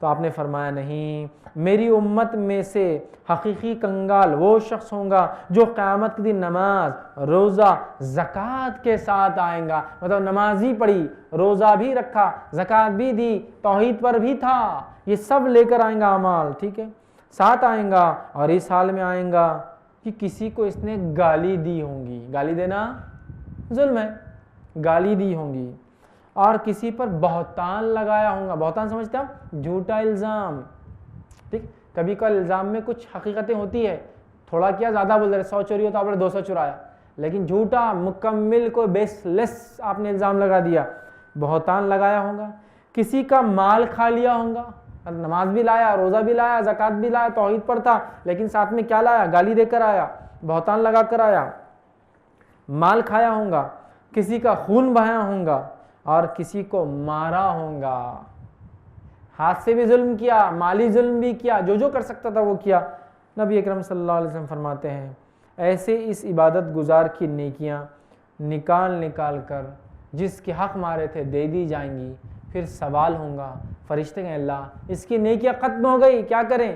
اللہ حکم دیں گا جو لوگ باقی ہیں ان کے گناہ اٹھا کے اس کے سر پہ ڈال دو، اور یہ گھسیٹ کر جہنم میں پھینک دیا جائے گا، یہ گھسیٹ کر جہنم میں پھینک دیا جائے گا۔ لایا تھا پوری نماز، لایا تھا پورے روزے، لایا تھا پوری زکوٰۃ، لیکن لایا تھا ساتھ میں گالی دے کر آیا تھا، بہتان لگا کر آیا تھا، الزامات لگا کر آئے تھے، مال غبن کر کے آیا تھا، خون کر کے آیا تھا، لہٰذا اس کی نماز، اس کے روزے، اس کی زکوٰۃ کچھ کام نہ آئے، گھسیٹ کر جہنم میں پھینک دیا گیا۔ عبادت گزار ظالم کا حال۔ تو کوئی یہ نہ سمجھے بھائی ہم تو نمازی ہے، روزدار ہے، پرہیزگار ہے، فلاں کے خاندان سے، فلاں یہ ہے تو ظلم ہم پہ جائز ہے۔ ظلم کسی کے لیے بھی جائز نہیں ہے، رتی برابر بھی نہیں، پیلو کی لکڑی مسواک کے برابر بھی ظلم نہیں کر سکتے آپ، سمجھ رہے آپ؟ تو ظلم ایک بہت خطرناک، ایک شدید مرض ہے جس میں ساری امت کو ہم مبتلا پاتے ہیں، بولنے والا بھی اور سننے والے بھی سب۔ چونکہ آج یہ شان، شوکت، سٹیٹس، مقام، خاندان، جلال کا ریزن ہے ظلم۔ دیکھیے لوگوں کی زمین ہڑپ لیا، سٹیٹس کاروں میں گھومتا ہے، تو میرے سٹیٹس کی وجہ میرا ظلم ہے، یہ نہیں میں نے جو حلال کمایا، ظلم جو کر رہا ہوں میں، سمجھ رہے ہیں؟ ظلم کو سٹیٹس بنا لیا ہم نے۔ آج دیکھیے آپ ظالم ملک چھوٹے چھوٹے ممالک کو برباد کر رہے ہیں، اور وہ اس کو سٹیٹس اور مقام سمجھ رہے ہیں کہ ہم آج جو چاہے دنیا کے اندر کر سکتے ہیں، جس ملک کو چاہے تباہ کر سکتے ہیں، جس ملک کو چاہے باقی رکھ سکتے ہیں۔ ہو رہا ہی نہیں ہو رہا، یہ دیکھیے آپ کہ تو ان کے پاس طاقت ہے، وہ ظلم کر رہے ہیں۔ تو آج ہر شخص، چھوٹے سے لے کر بڑا، ملک سے لے کر فرد، ٹھیک ہے، عورت سے لے کر مرد، بچوں سے لے کر بڑے، مسلمان سے لے کر غیر مسلم، سب ہم دیکھتے ظلم میں شامل ہیں۔ ظلم یاد رکھیے اللہ کو بالکل پسند نہیں۔ علامہ ابن تیمیہ رحمہ اللہ فرماتے ہیں کہ اللہ تعالیٰ ظالم بادشاہ کو کبھی ٹکنے نہیں دیتا ہے، چاہے وہ غیر مسلم کیوں نہ ہو جو دوسرا آئے۔ مطلب اگر کوئی غیر مسلم آتا ہے، حکومت کرتا ہے لیکن ظلم نہیں کرتا، اللہ اس کو باقی رکھے گا، لیکن اگر ایک مسلمان ہوتا ہے ظلم کرتا ہے، اللہ اس کو باقی نہیں کرے گا، چونکہ ظلم اللہ کو بالکل پسند نہیں، اس لیے کہ ظلم کو اللہ نے اپنی نفس پہ حرام قرار دیا ہے، تو وہ بندوں کے معاملے میں بھی اس کو پسند نہیں کرتا ہے۔ تو ہم اندازہ لگائے آج ظلم کا کیا معاملہ ہے۔ گالی دینا ہے نا، وہ عبادت گزار ظالم جس کو مظلوم بد دعا دیے اور آخر میں بدلہ ملا، کیا کیا کرتا تھا؟ گالی دیا ہوں گا کسی کو۔ آج گالی دینا تو کیا ہے، میں تو یہ کہتا ہوں ہمارے الفاظ کی اگر پرسنٹیج وائز ناپا جائے تو کچھ لوگوں کا حال یہ ہے کہ ان کے بات چیت کا 10% گالیاں رہتے، کچھ کے 20% گالیاں رہتے، اور کچھ تو اللہ رحم کرے گالیوں میں تھوڑی بہت باتیں کر دیتے ہیں، مطلب اتنی گالیاں، اتنے گندے الفاظ کہ کچھ باتیں رہتی باقی گالیاں رہتی۔ گالی دے کر آیا ہوں گا، یہی تو ہے عبادت گزار مظلوم، عبادت گزار ظالم جو ہے نا، اس کو بھی نہیں، اس کے مظلوم پکڑیں گے۔ بہتان لگانا، آج بہتان لگانا کتنا آسان ہے میں بتاؤں آپ کو۔ کسی کی شادی نہیں ہو رہی، کسی کی بیٹی کی شادی نہیں ہو رہی، کیونکہ لڑکوں پہ بھی الزام لگتے ہیں لیکن لڑکوں پہ لگے گئے الزام دھل جاتے ہیں بڑی آسانی سے، لڑکیوں پہ لگے گئے الزام جلدی نہیں دھلتے ہیں، سماج اس کو پکڑ کے رکھتا ہے۔ فوراً بول دیا بیٹھے بیٹھے، کچھ تو ہی مسئلہ ہوگا، چکر ہوگا، بول دیا، بہت آسانی سے آج کل ہو جاتا ہے، افیئر ہوگا۔ آپ کو پتا ہے اس کا کانسیکوینس کیا ہوگا؟ روز قیامت آپ کو ثابت کرنا پڑیں گی یہ چیز۔ یہ بہتان، وہ لڑکیاں جن پر الزام لگائے وہ آ جائیں گی، نہیں کالی پیلی ہوں گی، دانت ٹیڑھے ہوں گے، فلاں ہوں گے، ابا ایسا کرتے ہوں گے، فلاں ہوگا، یہ الزامات لگاتے جا۔ سوچیے یہ وہ الزامات ہیں، میں جو کہہ رہا ہوں بغیر سوچے سمجھے ان پلان ہم لگا دیتے ہیں۔ پلان جو کر رہے ہیں وہ تو ان کا تو بات ہی کچھ اور ہے بھائی، اللہ تعالیٰ بھی ویسی پلاننگ کر رہا ہے ان کے خلاف۔ وَمَكَرُوا مَكَرَ اللَّهُ وَاللَّهُ خَيْرُ الْمَاكِرِينَ، ایک چال ہم چلتے ہیں، وَمَكَرُوا ہم مکر کرتے ہیں اور اللہ اپنی چال چلتا ہے، اللہ سب سے بیسٹ ہے اپنی چالیں چلنے میں، یاد رکھیے۔ تو چالیں چلتے ہیں لوگ، وہ تو چھوڑ دیجیے، بغیر چالے چلے کہ عام حالات میں دیکھیے لوگ کیسے ایک دوسرے کو الزام لگا دے رہے ہیں، یہ بالکل کامن ہے۔ گاڑی میں کسی انسان کو دیکھ لیا، چوری کی لایا ہوں گا، 2 نمبر ہوں گا، رشوت کھا رہا ہوں گا، لگا دیا الزام۔ کیسے اس بہتان کو ثابت کروں گے اللہ کے سامنے؟ کیسے کروں گے بتاؤ؟ سمجھ رہے ہیں؟ کتنے سارے ایسے معاملات ہیں جو دنیا میں ہم صرف الزام لگا دیتے کسی پر، بہتان، اور عورتیں خاص طور سے میں نے دیکھا بہت الزامات دوسروں پہ لگا دیتی اٹھا کے بہت آسانی سے، ٹھیک۔ اسی طرح جو ہے مال کھایا ہوں گا، حدیث میں الفاظ، ارے مال، آج دیکھیے لوگ کس طرح سے دوسروں کا حلال مال کھا رہے ہیں، دھوکے کے ذریعے مال بیچ کر، چوری کے ذریعے، ڈاکے کے ذریعے، لوٹ کے ذریعے، پیپر کے اندر چینجز لانے کے ذریعے، ہے نا، آفرز دے کر ان کا مال غبن کر لے رہے، جھوٹ بول کر لے رہے، مال کھایا ہوں گا، خون بہایا ہوں گا، حدیث میں خون بہایا ہوں گا، ہے نا۔ آج دیکھیے خون بہانا کتنا عام ہو چکا ہے، لوگ چھوٹی چھوٹی چیزوں کے لیے لوگوں کی جان لے لیتے ہیں، اور مارا ہوں گا۔ یاد رکھیے کبھی کسی پہ ہاتھ میں اٹھائیے، چاہے آپ کمزور ہو یا آپ طاقتور، ہاتھ مت اٹھائیے۔ ہاں بات ہوتا ہے نا، بہت جلدی لوگ ہاتھ اٹھا دیتے ہیں، میں نے دیکھا گاڑی کو گاڑی لگ گئی، پہلا کام کیا کرنا ہے ہم نے؟ پہلے 2-3 گالیاں برسا دینے کا تاکہ اپر ہینڈ اپنے کو مل جاتا, مطلب اس کو بولتے ہیں سامنے والی ٹیم پہ پریشر ڈالنا, ٹھیک, اپر ہینڈ مل گیا اپنے کو, اس کے بعد پھر اگر سامنے والا دبلا پتلا کمزور دکھ رہا تو ہاتھ چلا دینے کا, اور ایشو فنش, مطلب جتنے ڈنٹ گاڑی پہ اتنے ڈنٹ اس کے منہ پہ دے دینے کے اپنے کو, معاملہ ختم. گاڑی کا گاڑی سے ٹکرا جانا کیا آپ کو اس کی اجازت دیتا ہے کہ آپ کسی کے اوپر ہاتھ اٹھائیں؟ بہت سوچیے غور سے. کسی پر ہاتھ اٹھائے یا اس کا خون بہائے, ہو سکتا ہے آپ کے ہاتھ اڑانے سے اس کا خون بھی بہے, اور خون بہانے سے مراد یہ نہیں کہ آپ اس کا قتل کر دیں, یہ بھی شامل ہے کہ آپ ناک کسی کا خون بہائے, قتل کرے یا اس کا بیجا خون نکالیں, چونکہ روز قیامت جس چیز کا سب سے پہلے حساب ہوگا بندوں میں وہ ہوگا خون کا, اور اللہ کے معاملے میں وہ ہوگا نماز کا. سمجھ رہا, معمولی ہے, معمولی ہے. قابل نے حابل سے کہا میں تجھے قتل کر دوں گا, حابل نے کہا میں اپنی دفاع میں بھی تیرے اوپر ہاتھ نہیں اٹھاؤں گا, جو کرنا ہے کر لے, اس لیے کہ میں جانتا ہوں تجھے کیا ملے گا اور مجھے کیا ملے گا اس کے بدلے میں. اور قابل نے حابل کو قتل کیا, حابل نے سیلف ڈیفنس میں بھی ہاتھ نہیں اٹھایا. سبحان اللہ. عثمان ابن عفان رضی اللہ عنہ, ایک مظلوم شہید, اگر کوئی شہید ہے جو مظلومانہ طور سے مارے گئے تو وہ صرف اور صرف عثمان ابن عفان رضی اللہ عنہ. یہ مظلوم شہید ہے میرے بھائیوں.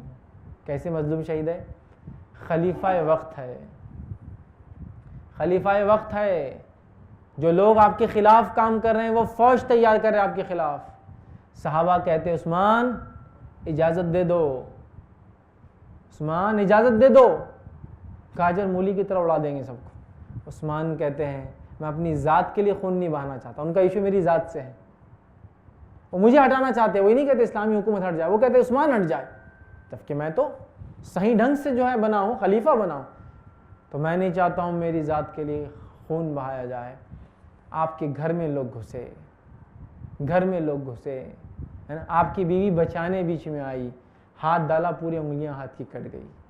عثمان نے لیکن ہاتھ نہیں اٹھایا, مظلوم شہید. لیکن عثمان جانتے تھے اس کا بدلہ ملنے والا ہے, یاد رکھیے اس کا بدلہ ملنے والا ہے روز قیامت. ہاتھ نہیں اٹھایا. تو یاد رکھیے ہاتھ اٹھانا معمولی سمجھتے ہیں نا, کسی پہ ہاتھ اٹھا دیتے یوں اٹھا دیتے یوں, بالکل وہ مت اٹھائیے. یہ سوچئے کہ کل روز قیامت پتہ نہیں اس ہاتھ کے بدلے کیا کیا وہ لے جائیں گا اور کیا کیا ہمیں دے جائیں گا. اگر نہیں لے جائیں گا یا تو اعمال لے جائیں گا, اور ہمارے اعمال نہیں تو اس کے گناہ دے کر چلے جائیں گا. مارا ہوں گا, بیجا بچوں پہ ہاتھ اٹھانا, بیجا کمزوروں پر ہاتھ اٹھانا, بیجا بیوی پر ہاتھ اٹھانا, بیجا کسی اور پر ہاتھ اٹھانا, یہ بہت خطرناک چیز ہے. کسی کو مارا ہوں گا, یہ وہ ظالم ہے جو عبادت گزار تھا. ہمیں چاہیے اس معاملے میں بڑی ہمیں احتیاط کرے, یاد رکھیں, ٹھیک. اب جو ہے ظالم سے جو ہے مظلوم اللہ کی نگاہ میں, یاد رکھیے یہ بہتر ہے, یاد رکھیے ظالم سے مظلوم اللہ کی نگاہ میں بہتر ہے, تبھی تو اللہ تعالیٰ اس کی مدد کرتا ہے.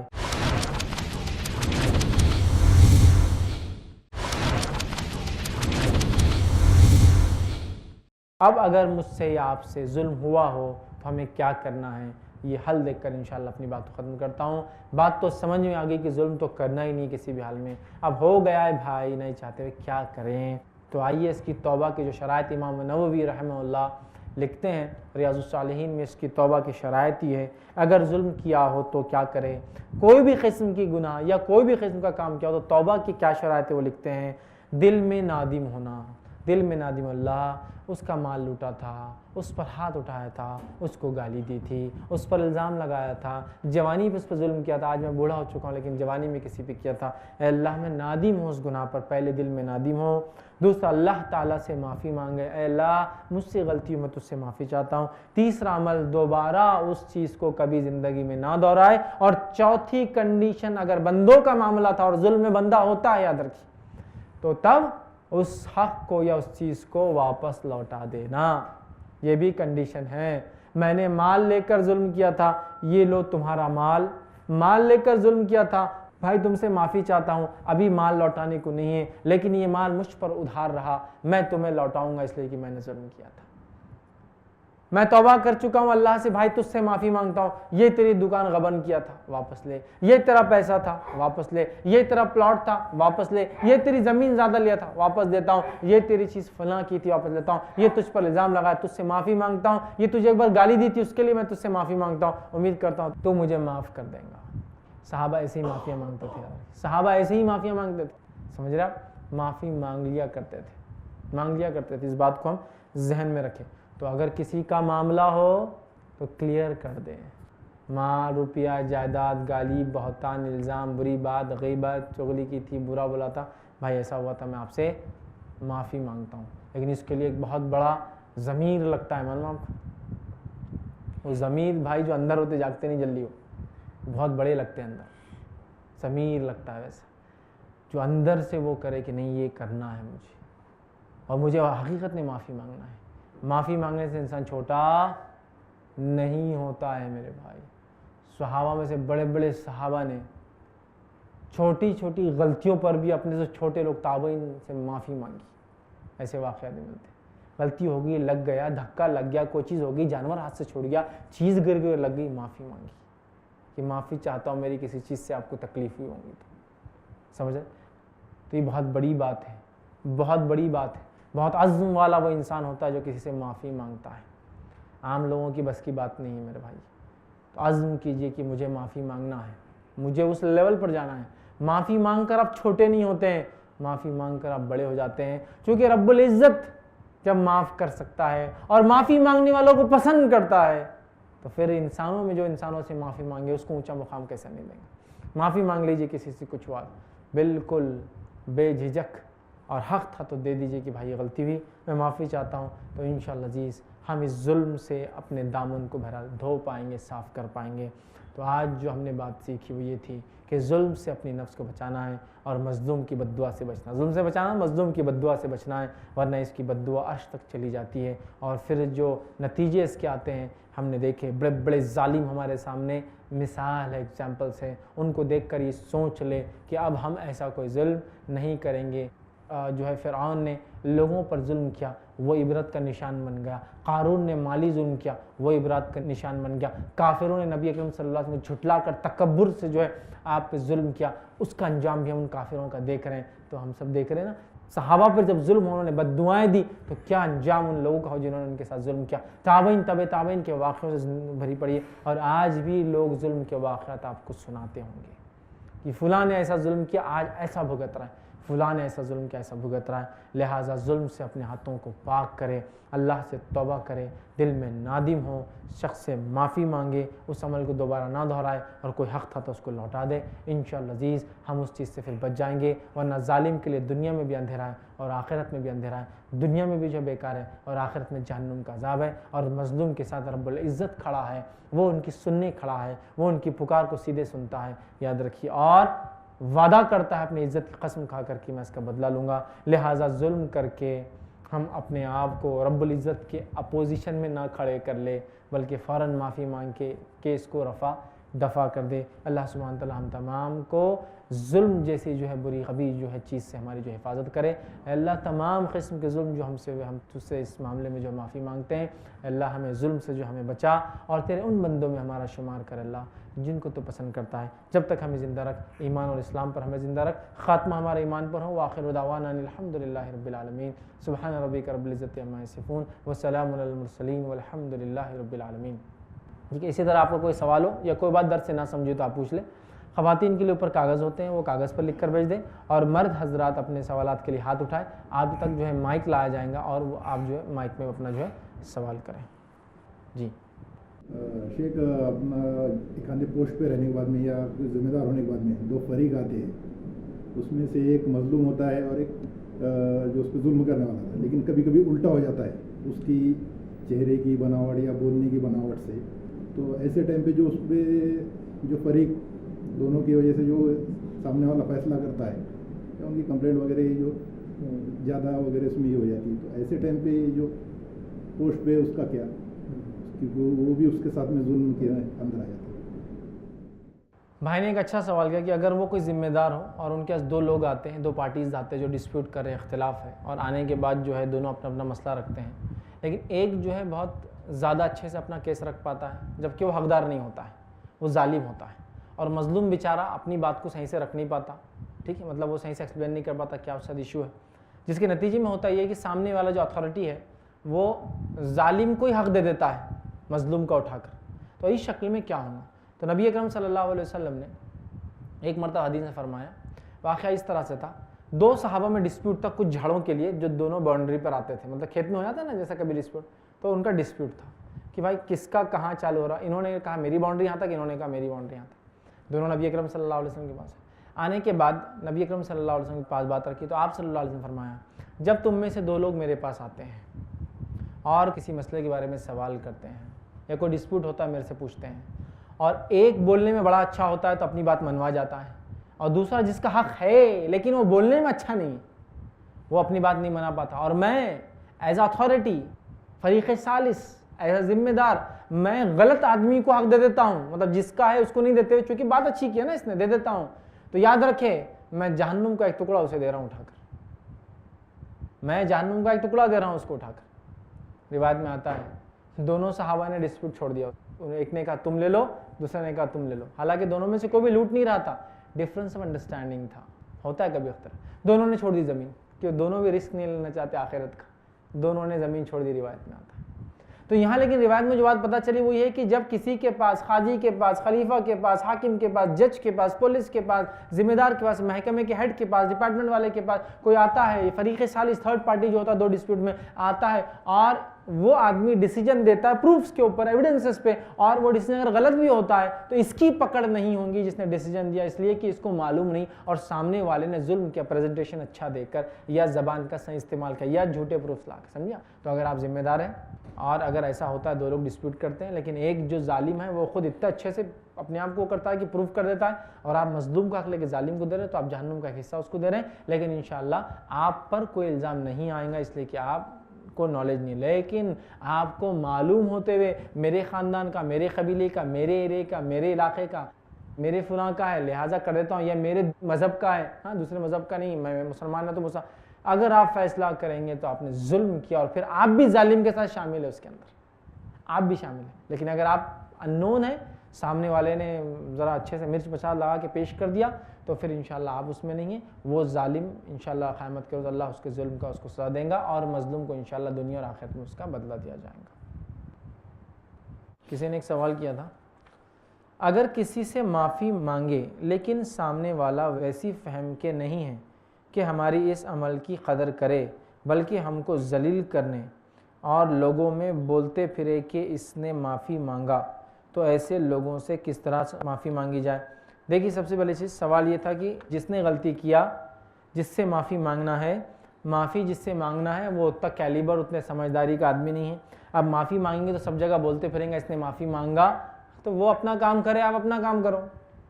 معافی تو آپ کو مانگنا ہی پڑیں گی, چاہے وہ آدمی سمجھ اور فہم کا حامل نہ ہو. اب میں کسی کو ماروں, اس کا حق لوٹ لوں اور بعد میں بولوں بھائی میں سب کے سامنے نہیں بول سکتا اس لیے کہ سب کو بولیں گا, تو فیض کی عزت کیا رہے گی مارکیٹ میں؟ پھر تو میں کیا کرتا ہوں, بولتا نہیں اس کو, ٹھیک ہے, لیکن اللہ سے مانگ رہا ہوں, نہیں آپ کو بولنا پڑے گا. اب اس کے فتنے سے آپ کو کیا نقصان ہوتا یا آپ کو اجر ہے؟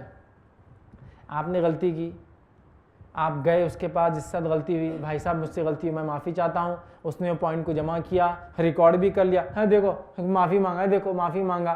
تو اگر اس نے صحیح کیا, ان لوگوں کو سنایا جن کے سامنے آپ نے ظلم کیا تھا, جن کو پتہ چلا تھا کہ آپ نے جو ظلم کیا, جیسا آپ نے بولا تھا وہ آدمی جھوٹا ہے, پھر آپ بول رہے نہیں معافی چاہتا ہوں, لیکن 10 لوگوں کو بولا تھا, وہ صرف 10 کو بتاتا دیکھو تمہارے سامنے مجھے جھوٹا بولا تھا نا, دیکھو معافی مانگا تو درست ہے, لیکن 11ویں کو بتاتا ہے تو آپ مظلوم ہو گئے اور وہ ظالم ہو گیا پھر تب. تو پھر بہرحال یہ آپ کو اس کا اجر دیں گا اللہ, لیکن نہیں وہ مظلوم بہت لوگوں تک بولتے پھریں گا تو میری عزت کیا رہیں گی, نہیں آپ کو مانگنا پڑیں گی.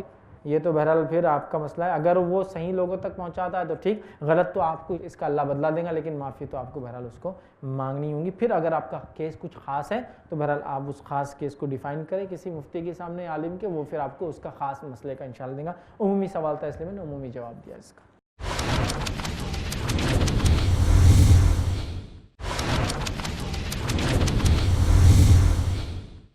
جی السلام علیکم فیض بھائی, میرا سوال یہ ہے کہ اگر کوئی مظلوم جی جس پہ کوئی ظلم ہو رہا ہے جی وہ ظالم کو گالی گلوچ دے یا اس کو مارنے کی کوشش کرے یہ نیت سے کہ تاکہ وہ ڈر جائے جی اور اس کا مال واپس دے دے, تو قیامت کے روز اس کی پکڑ ہوگی مظلوم کی؟ بھائی نے ایک اچھا سوال کیا کہ ایک آدمی مظلوم ہے لیکن وہ ظالم کو یا تو ہاتھ اٹھاتا ہے یا تو کچھ گالی دے دیتا ہے اس وجہ سے کہ تاکہ وہ ڈر جائے اور اس کا حق دے دے, تو کیا یہ درست ہوگا؟ تو اس معاملے میں پہلی چیز تو میں یہ کہوں گا, ریکمینڈڈ کیا ہے, مستحب یہ ہے کہ آپ پر اگر ظلم ہوا ہو تو آپ معاف کر دیں, اس کا ایسا بدلہ ملے گا انشاءاللہ عزیز جو ہم نے سوچا بھی نہیں ہوگا. پہلی چیز تو یہ ہے. لیکن ہر بار اگر معافی دے دے لوگوں کو تو لوگ سر چڑھ جائیں گے. جیسا کسی نے ایک لڑکی کو چھیڑ دیا, آپ نے معاف کر دیا, کل کسی اور کو ہمت بڑھ رہی اس کی.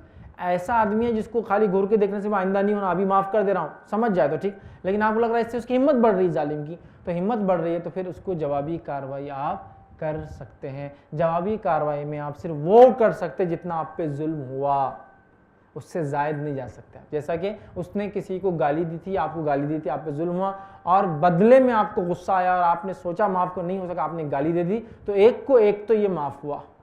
لیکن اگر آپ 2 دیں گے تو پھر آپ ظالم ہوں گے. سمجھ رہے؟ ٹھیک. ہاتھ اٹھانے کا جہاں تک معاملہ دیکھیے, وہ تو میں یہ کہوں گا ہاتھ اٹھانے کے معاملے میں احتیاط کیجیے, اس لیے کہ یہاں 2 مسئلے, ایک اگر اسلامی شریعت بھی ہو تو آپ کو کورٹ آف لا میں جانا پڑے گا, اور دوسرا لا آف دی لینڈ بھی ہم کو اجازت نہیں دیتا کہ ہم کسی پہ ہاتھ اٹھائیں. آپ پہ ظلم ہوا ہو بھی تو سوائے اس شکل میں کہ آپ اپنے آپے سے باہر ہو گئے اس سین کو دیکھ کر یا اس کام کو, اور آپ کا ہاتھ اٹھ گیا, ایک الگ بات ہے. سمجھا؟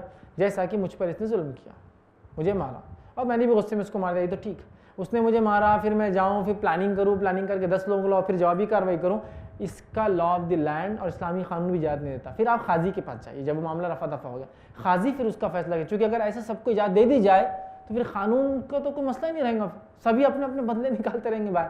ٹھیک ہے, نہیں دیا جا سکتا. تو ہاتھ اٹھانے کے معاملے میں اگر اس نے آپ پر ہاتھ اٹھایا اور پھر آپ پہ بھی بغیر سوچے سمجھے غصہ, اگر آپ نے بھی ہاتھ اٹھا دیا اس وقت میں, یا اس نے گالی دی جس سے آپ کو بہت زیادہ شدید غصہ ہے اور آپ کا ہاتھ اٹھ گیا, تب تو مانا جائے گا. ٹھیک ہے, کورٹ بھی سمجھ لیں گی, کورٹ آف لا سمجھ لیں گا, سارے لوگ سمجھ لیں گے, جوش جذبے حالات اس کی گالی کے انٹینسٹی میں ہو گیا. لیکن بعد میں پلاننگ سے آنا, اس کی اجازت تو دونوں بھی نہیں دیں گے. لا آف دی لینڈ مطلب انڈین کانسٹیٹیوشن بھی آپ کی اجازت نہیں دیں گا, شرعی قانون نہیں بولیں گا, یہ تو پلاننگ کر کے آپ آ رہے ہیں, تو پھر قانون کی ضرورت کیا, پھر آپ ہی ایکسیکیوشن کر دو. سمجھ رہے ہیں؟ اس کو عام زبان میں ماب لنچنگ یا رعایا کا خود فیصلہ کر لینا یا کسی کو قتل کر دینا, یہ عام طور سے درست نہیں ہوگا. ٹھیک ہے, تو لہٰذا اس معاملے میں ریکمینڈیڈ یہ ہے آپ اس کو معاف کر دیں. یا پھر اگر اس نے گالی دی تو جوابی کارروائی میں آپ نے گالی دی تو ٹھیک ہے, اس نے ہاتھ اٹھا دیا اور آپ کا ہاتھ اٹھ گیا تو ٹھیک ہے, لیکن پلان کر کے واپس اس کو وہ کرنا, اس میں بہت سارے ایشوز اور مسائل ہیں. اس معاملے میں آپ صبر کریں اور اللہ سے بدلے کی امید کریں, انشاءاللہ یہ زیادہ خیر اور بہتر ہوگا. لیکن جوش اور جذبے میں جو ہو گیا اس معاملے کو انشاءاللہ شریعت بھی معاف کرتی ہے, اللہ تعالیٰ بھی انشاءاللہ معاف کریں. جی, کسی نے ایک سوال کیا, کیا والدین اپنی اولاد کو مار سکتے ہیں, یعنی کسی حد تک مارنے کا حکم ہے, اور کن کن چیزوں سے, کیسے کیسے مار سکتے ہیں؟ کیونکہ والدین یا کوئی مدرسے کے شیخ بچوں کو اتنا مارتے ہیں کہ بچے گھر اور مدرسہ دونوں سے فرار ہو جاتے ہیں, اور اتنی مار صرف قرآن کے علم کو سیکھنے میں پڑتی ہے, تو کیا یہ مدرسے کے علماء کا عمل صحیح ہے؟ تو دیکھیے, سب سے پہلی چیز تو یہ ہے کہ ایک پرانا ٹرینڈ تھا, ایک سمجھ اور سوچ تھی کہ مارنے سے بچے تربیت یافتہ ہوتے ہیں. ہاں, بچوں کو ضرورت پڑنے پر مارا جا سکتا ہے, اس کا جواز ہمیں ملتا ہے. نصیحت کرنے کے لیے, بچوں سے بدلہ لینے کے لیے کبھی نہیں, نصیحت کرنے کے لیے. کیوں کہہ رہا ہوں؟ بہت ساری مائیں بچوں سے اور بہت سارے ٹیچرز, استاد بچوں سے بدلہ لینے کے لیے مارتے, نصیحت کرنے کے لیے نہیں مارتے. کیسا دیکھیے, اب ایک بیک بینچر نے آواز دے دیا, آواز کیا, اب ٹیچر یہ نیت سے نہیں جاتا کہ نصیحت کرنا, اب یہ نیت سے جاتا ہے کہ اب بتاتی بیٹا تیرے کو وہ کل کا پرسوں کا ٹانٹ پاس کیا تھا, کمنٹ دیا تھا, اور اب وہ نیت سے جا رہی ہے. ڈسٹر سے مارا جا رہا ہے, ہاں, چھڑی سے, رولر سے, موٹے موٹے سمجھو جس کو بولیں گے ڈنڈوں سے مارا جا رہا ہے بدلہ. تو نصیحت کی مار اور بدلے کی مار دونوں میں فرق ہوتا ہے, پہلے سمجھ. تو بچوں کو جب بھی مارا جائے صرف اور صرف ضرورت پڑنے پر نصیحت کے لیے, ماں یا ٹیچر یا استاد بدلہ لینے کے لیے بچوں کو کبھی نہ مارے. یا میں نے بچپن میں بہت پھٹکے کھایا تھا تو میں پھٹکے دے کر ہی دوسروں کو بڑا کروں گا, یہ رول نہیں ہونا چاہیے. لیکن بڑی افسوس کی بات ہے, ایک تھم رول سمجھتے نا, ایک ایسا کہ بس اب یہ انگوٹھے کے حساب سے انگوٹھا چھاپ رول بنا ہوا تھا, بچے مارے بغیر نہیں سیکھتے, اور یہ سسٹم کو بچے مارے بغیر نہیں سیکھتے, میں اس کو سراسر ڈینائی کرتا ہوں, مانتا ہی نہیں ہوں. ہاں, میں یہ کہتا ہوں, نبی اکرم صلی اللہ علیہ وسلم فرمایا بچوں کو مارو اگر 10 سال کی ہو, نماز کو نہ جائے تو, لیکن وہ بے ضرب مار نہیں ہے, وہ ایسی مار نہیں جو پٹوں سے, بکل سے, ڈنڈوں سے ماری جائے, وہ ایسی مار نہیں ہے جو ان کے چہروں پر, ان کے سر پر ماری جائے, وہ ایسی مار ہے جو بہت ہلکی ہو, ایسی ہو کہ وہ آنکھ پہ تو لگی لیکن اس کا زیادہ اثر دل پر محسوس ہو بچوں کے, کہ ابو نے آج ہاتھ اٹھا دیا, میری کیا عزت رہی.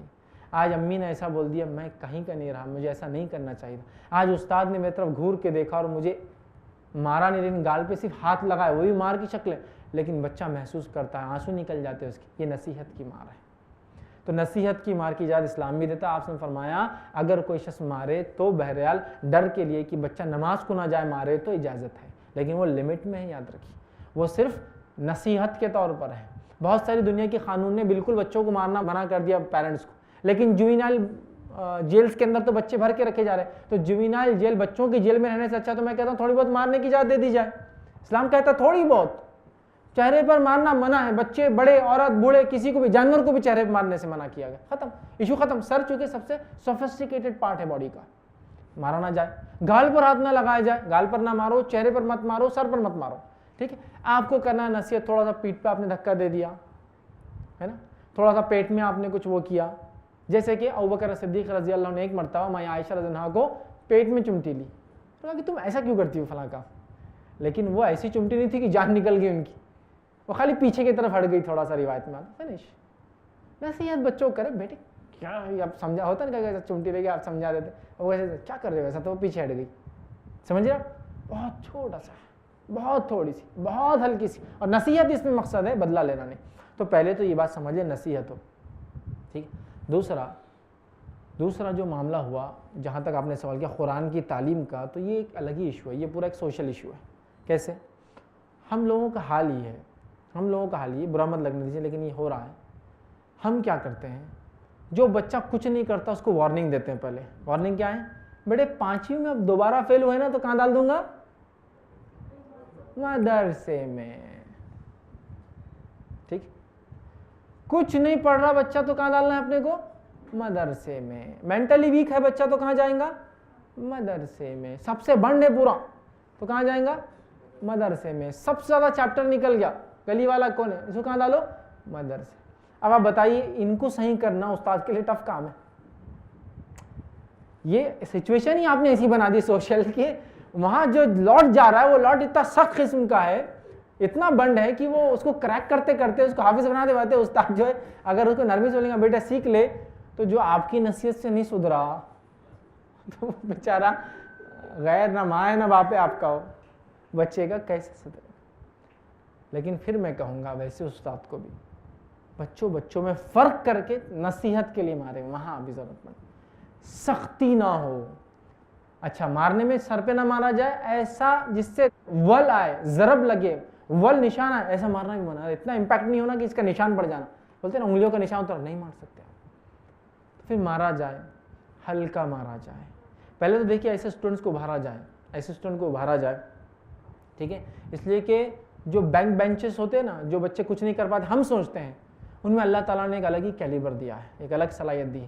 وہ عموماً وہ بچے ہوتے ہیں جو دنیا کے جو اسٹڈی کا سسٹم ہے وہ سسٹم ان کو نہیں سمجھتا, اس لیے کہ وہ سسٹم میں ان کے سبجیکٹس نہیں ہوتے ہیں, وہ سسٹم سے آگے ہوتے ہیں. جیسا ہی کچھ لوگ لنگڑے لولے معذور ہوتے ہیں, میں ان کو ڈسیبل نہیں بولتا ہوں, میں ان کو بولتا ہوں اسپیشلی ایبل پیپل.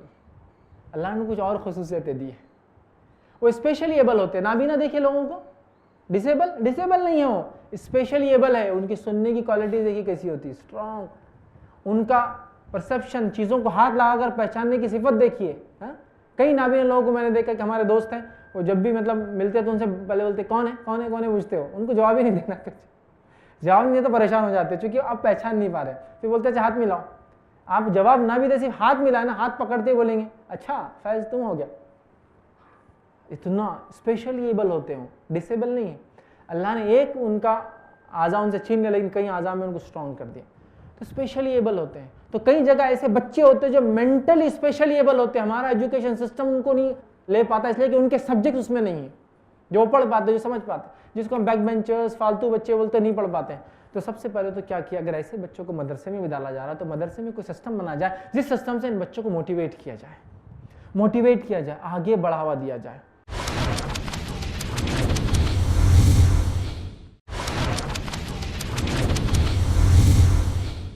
آپ جانتے ہیں صحابہ کی زندگیاں اسلام سے پہلے زنا, شراب, ظلم, زیادتیاں عام تھی, لیکن یہی وہ صحابہ ہے جب ایمان لائے تو ایسے تائب ہوئے سچے کہ رب العزت کے سب سے قریبی بندے بن بیٹھے. اللہ جن سے راضی ہوا اور جو اللہ سے راضی. قرآن میں رضی اللہ عنہ ورضوا عنہ, اللہ ان سے راضی اور یہ اللہ سے راضی ہوں گا, ہے نا. تو موٹیویٹ کیا, ایک نبی بھیج کے اللہ نے ان کو, ان کا تزکیہ کیا, ان کے لیے کتاب نازل کی. تو ٹیچر موٹیویٹ کرے ایسے اسٹوڈنٹس کو, جہاں سے بچے جو رف قسم کے, مضبوط قسم کے, سماج میں کہیں ان کی قبولیت نہیں تھی, اور ایسے بچے کارنامے انجام دیتے جس کی میں کئی مثالیں دے سکتا ہوں. جس اسکول میں اگر بچہ سارے اسکولوں سے اگر ڈراپ آؤٹ ہو جائے 9th میں, پرسنٹیج اچھا نہیں ہونے سے لوگ 9th میں بچوں کو نکال دیتے اسکول والے, تاکہ 10th کا پرسنٹیج اچھا دکھے.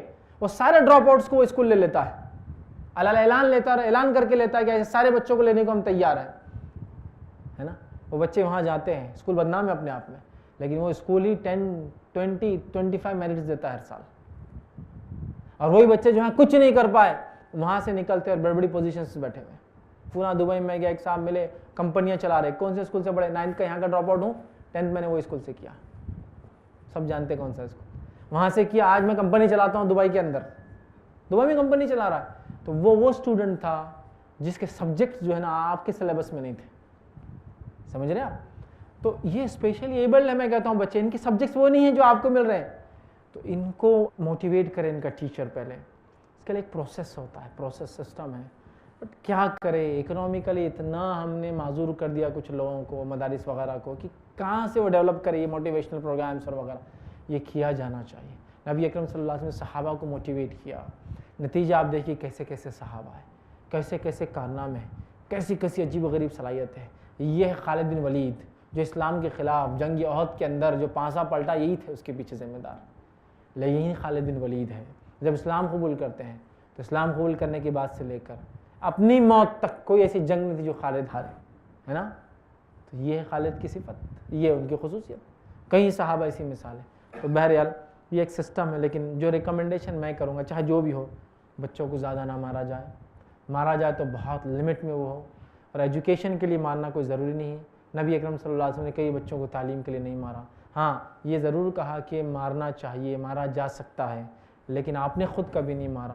انس بن مالک رضی اللہ عنہ فرمایا 10 سال آپ کی خدمت میں رہا, چھوٹا تھا, آپ نے کبھی مجھے اف تک نہیں کہا.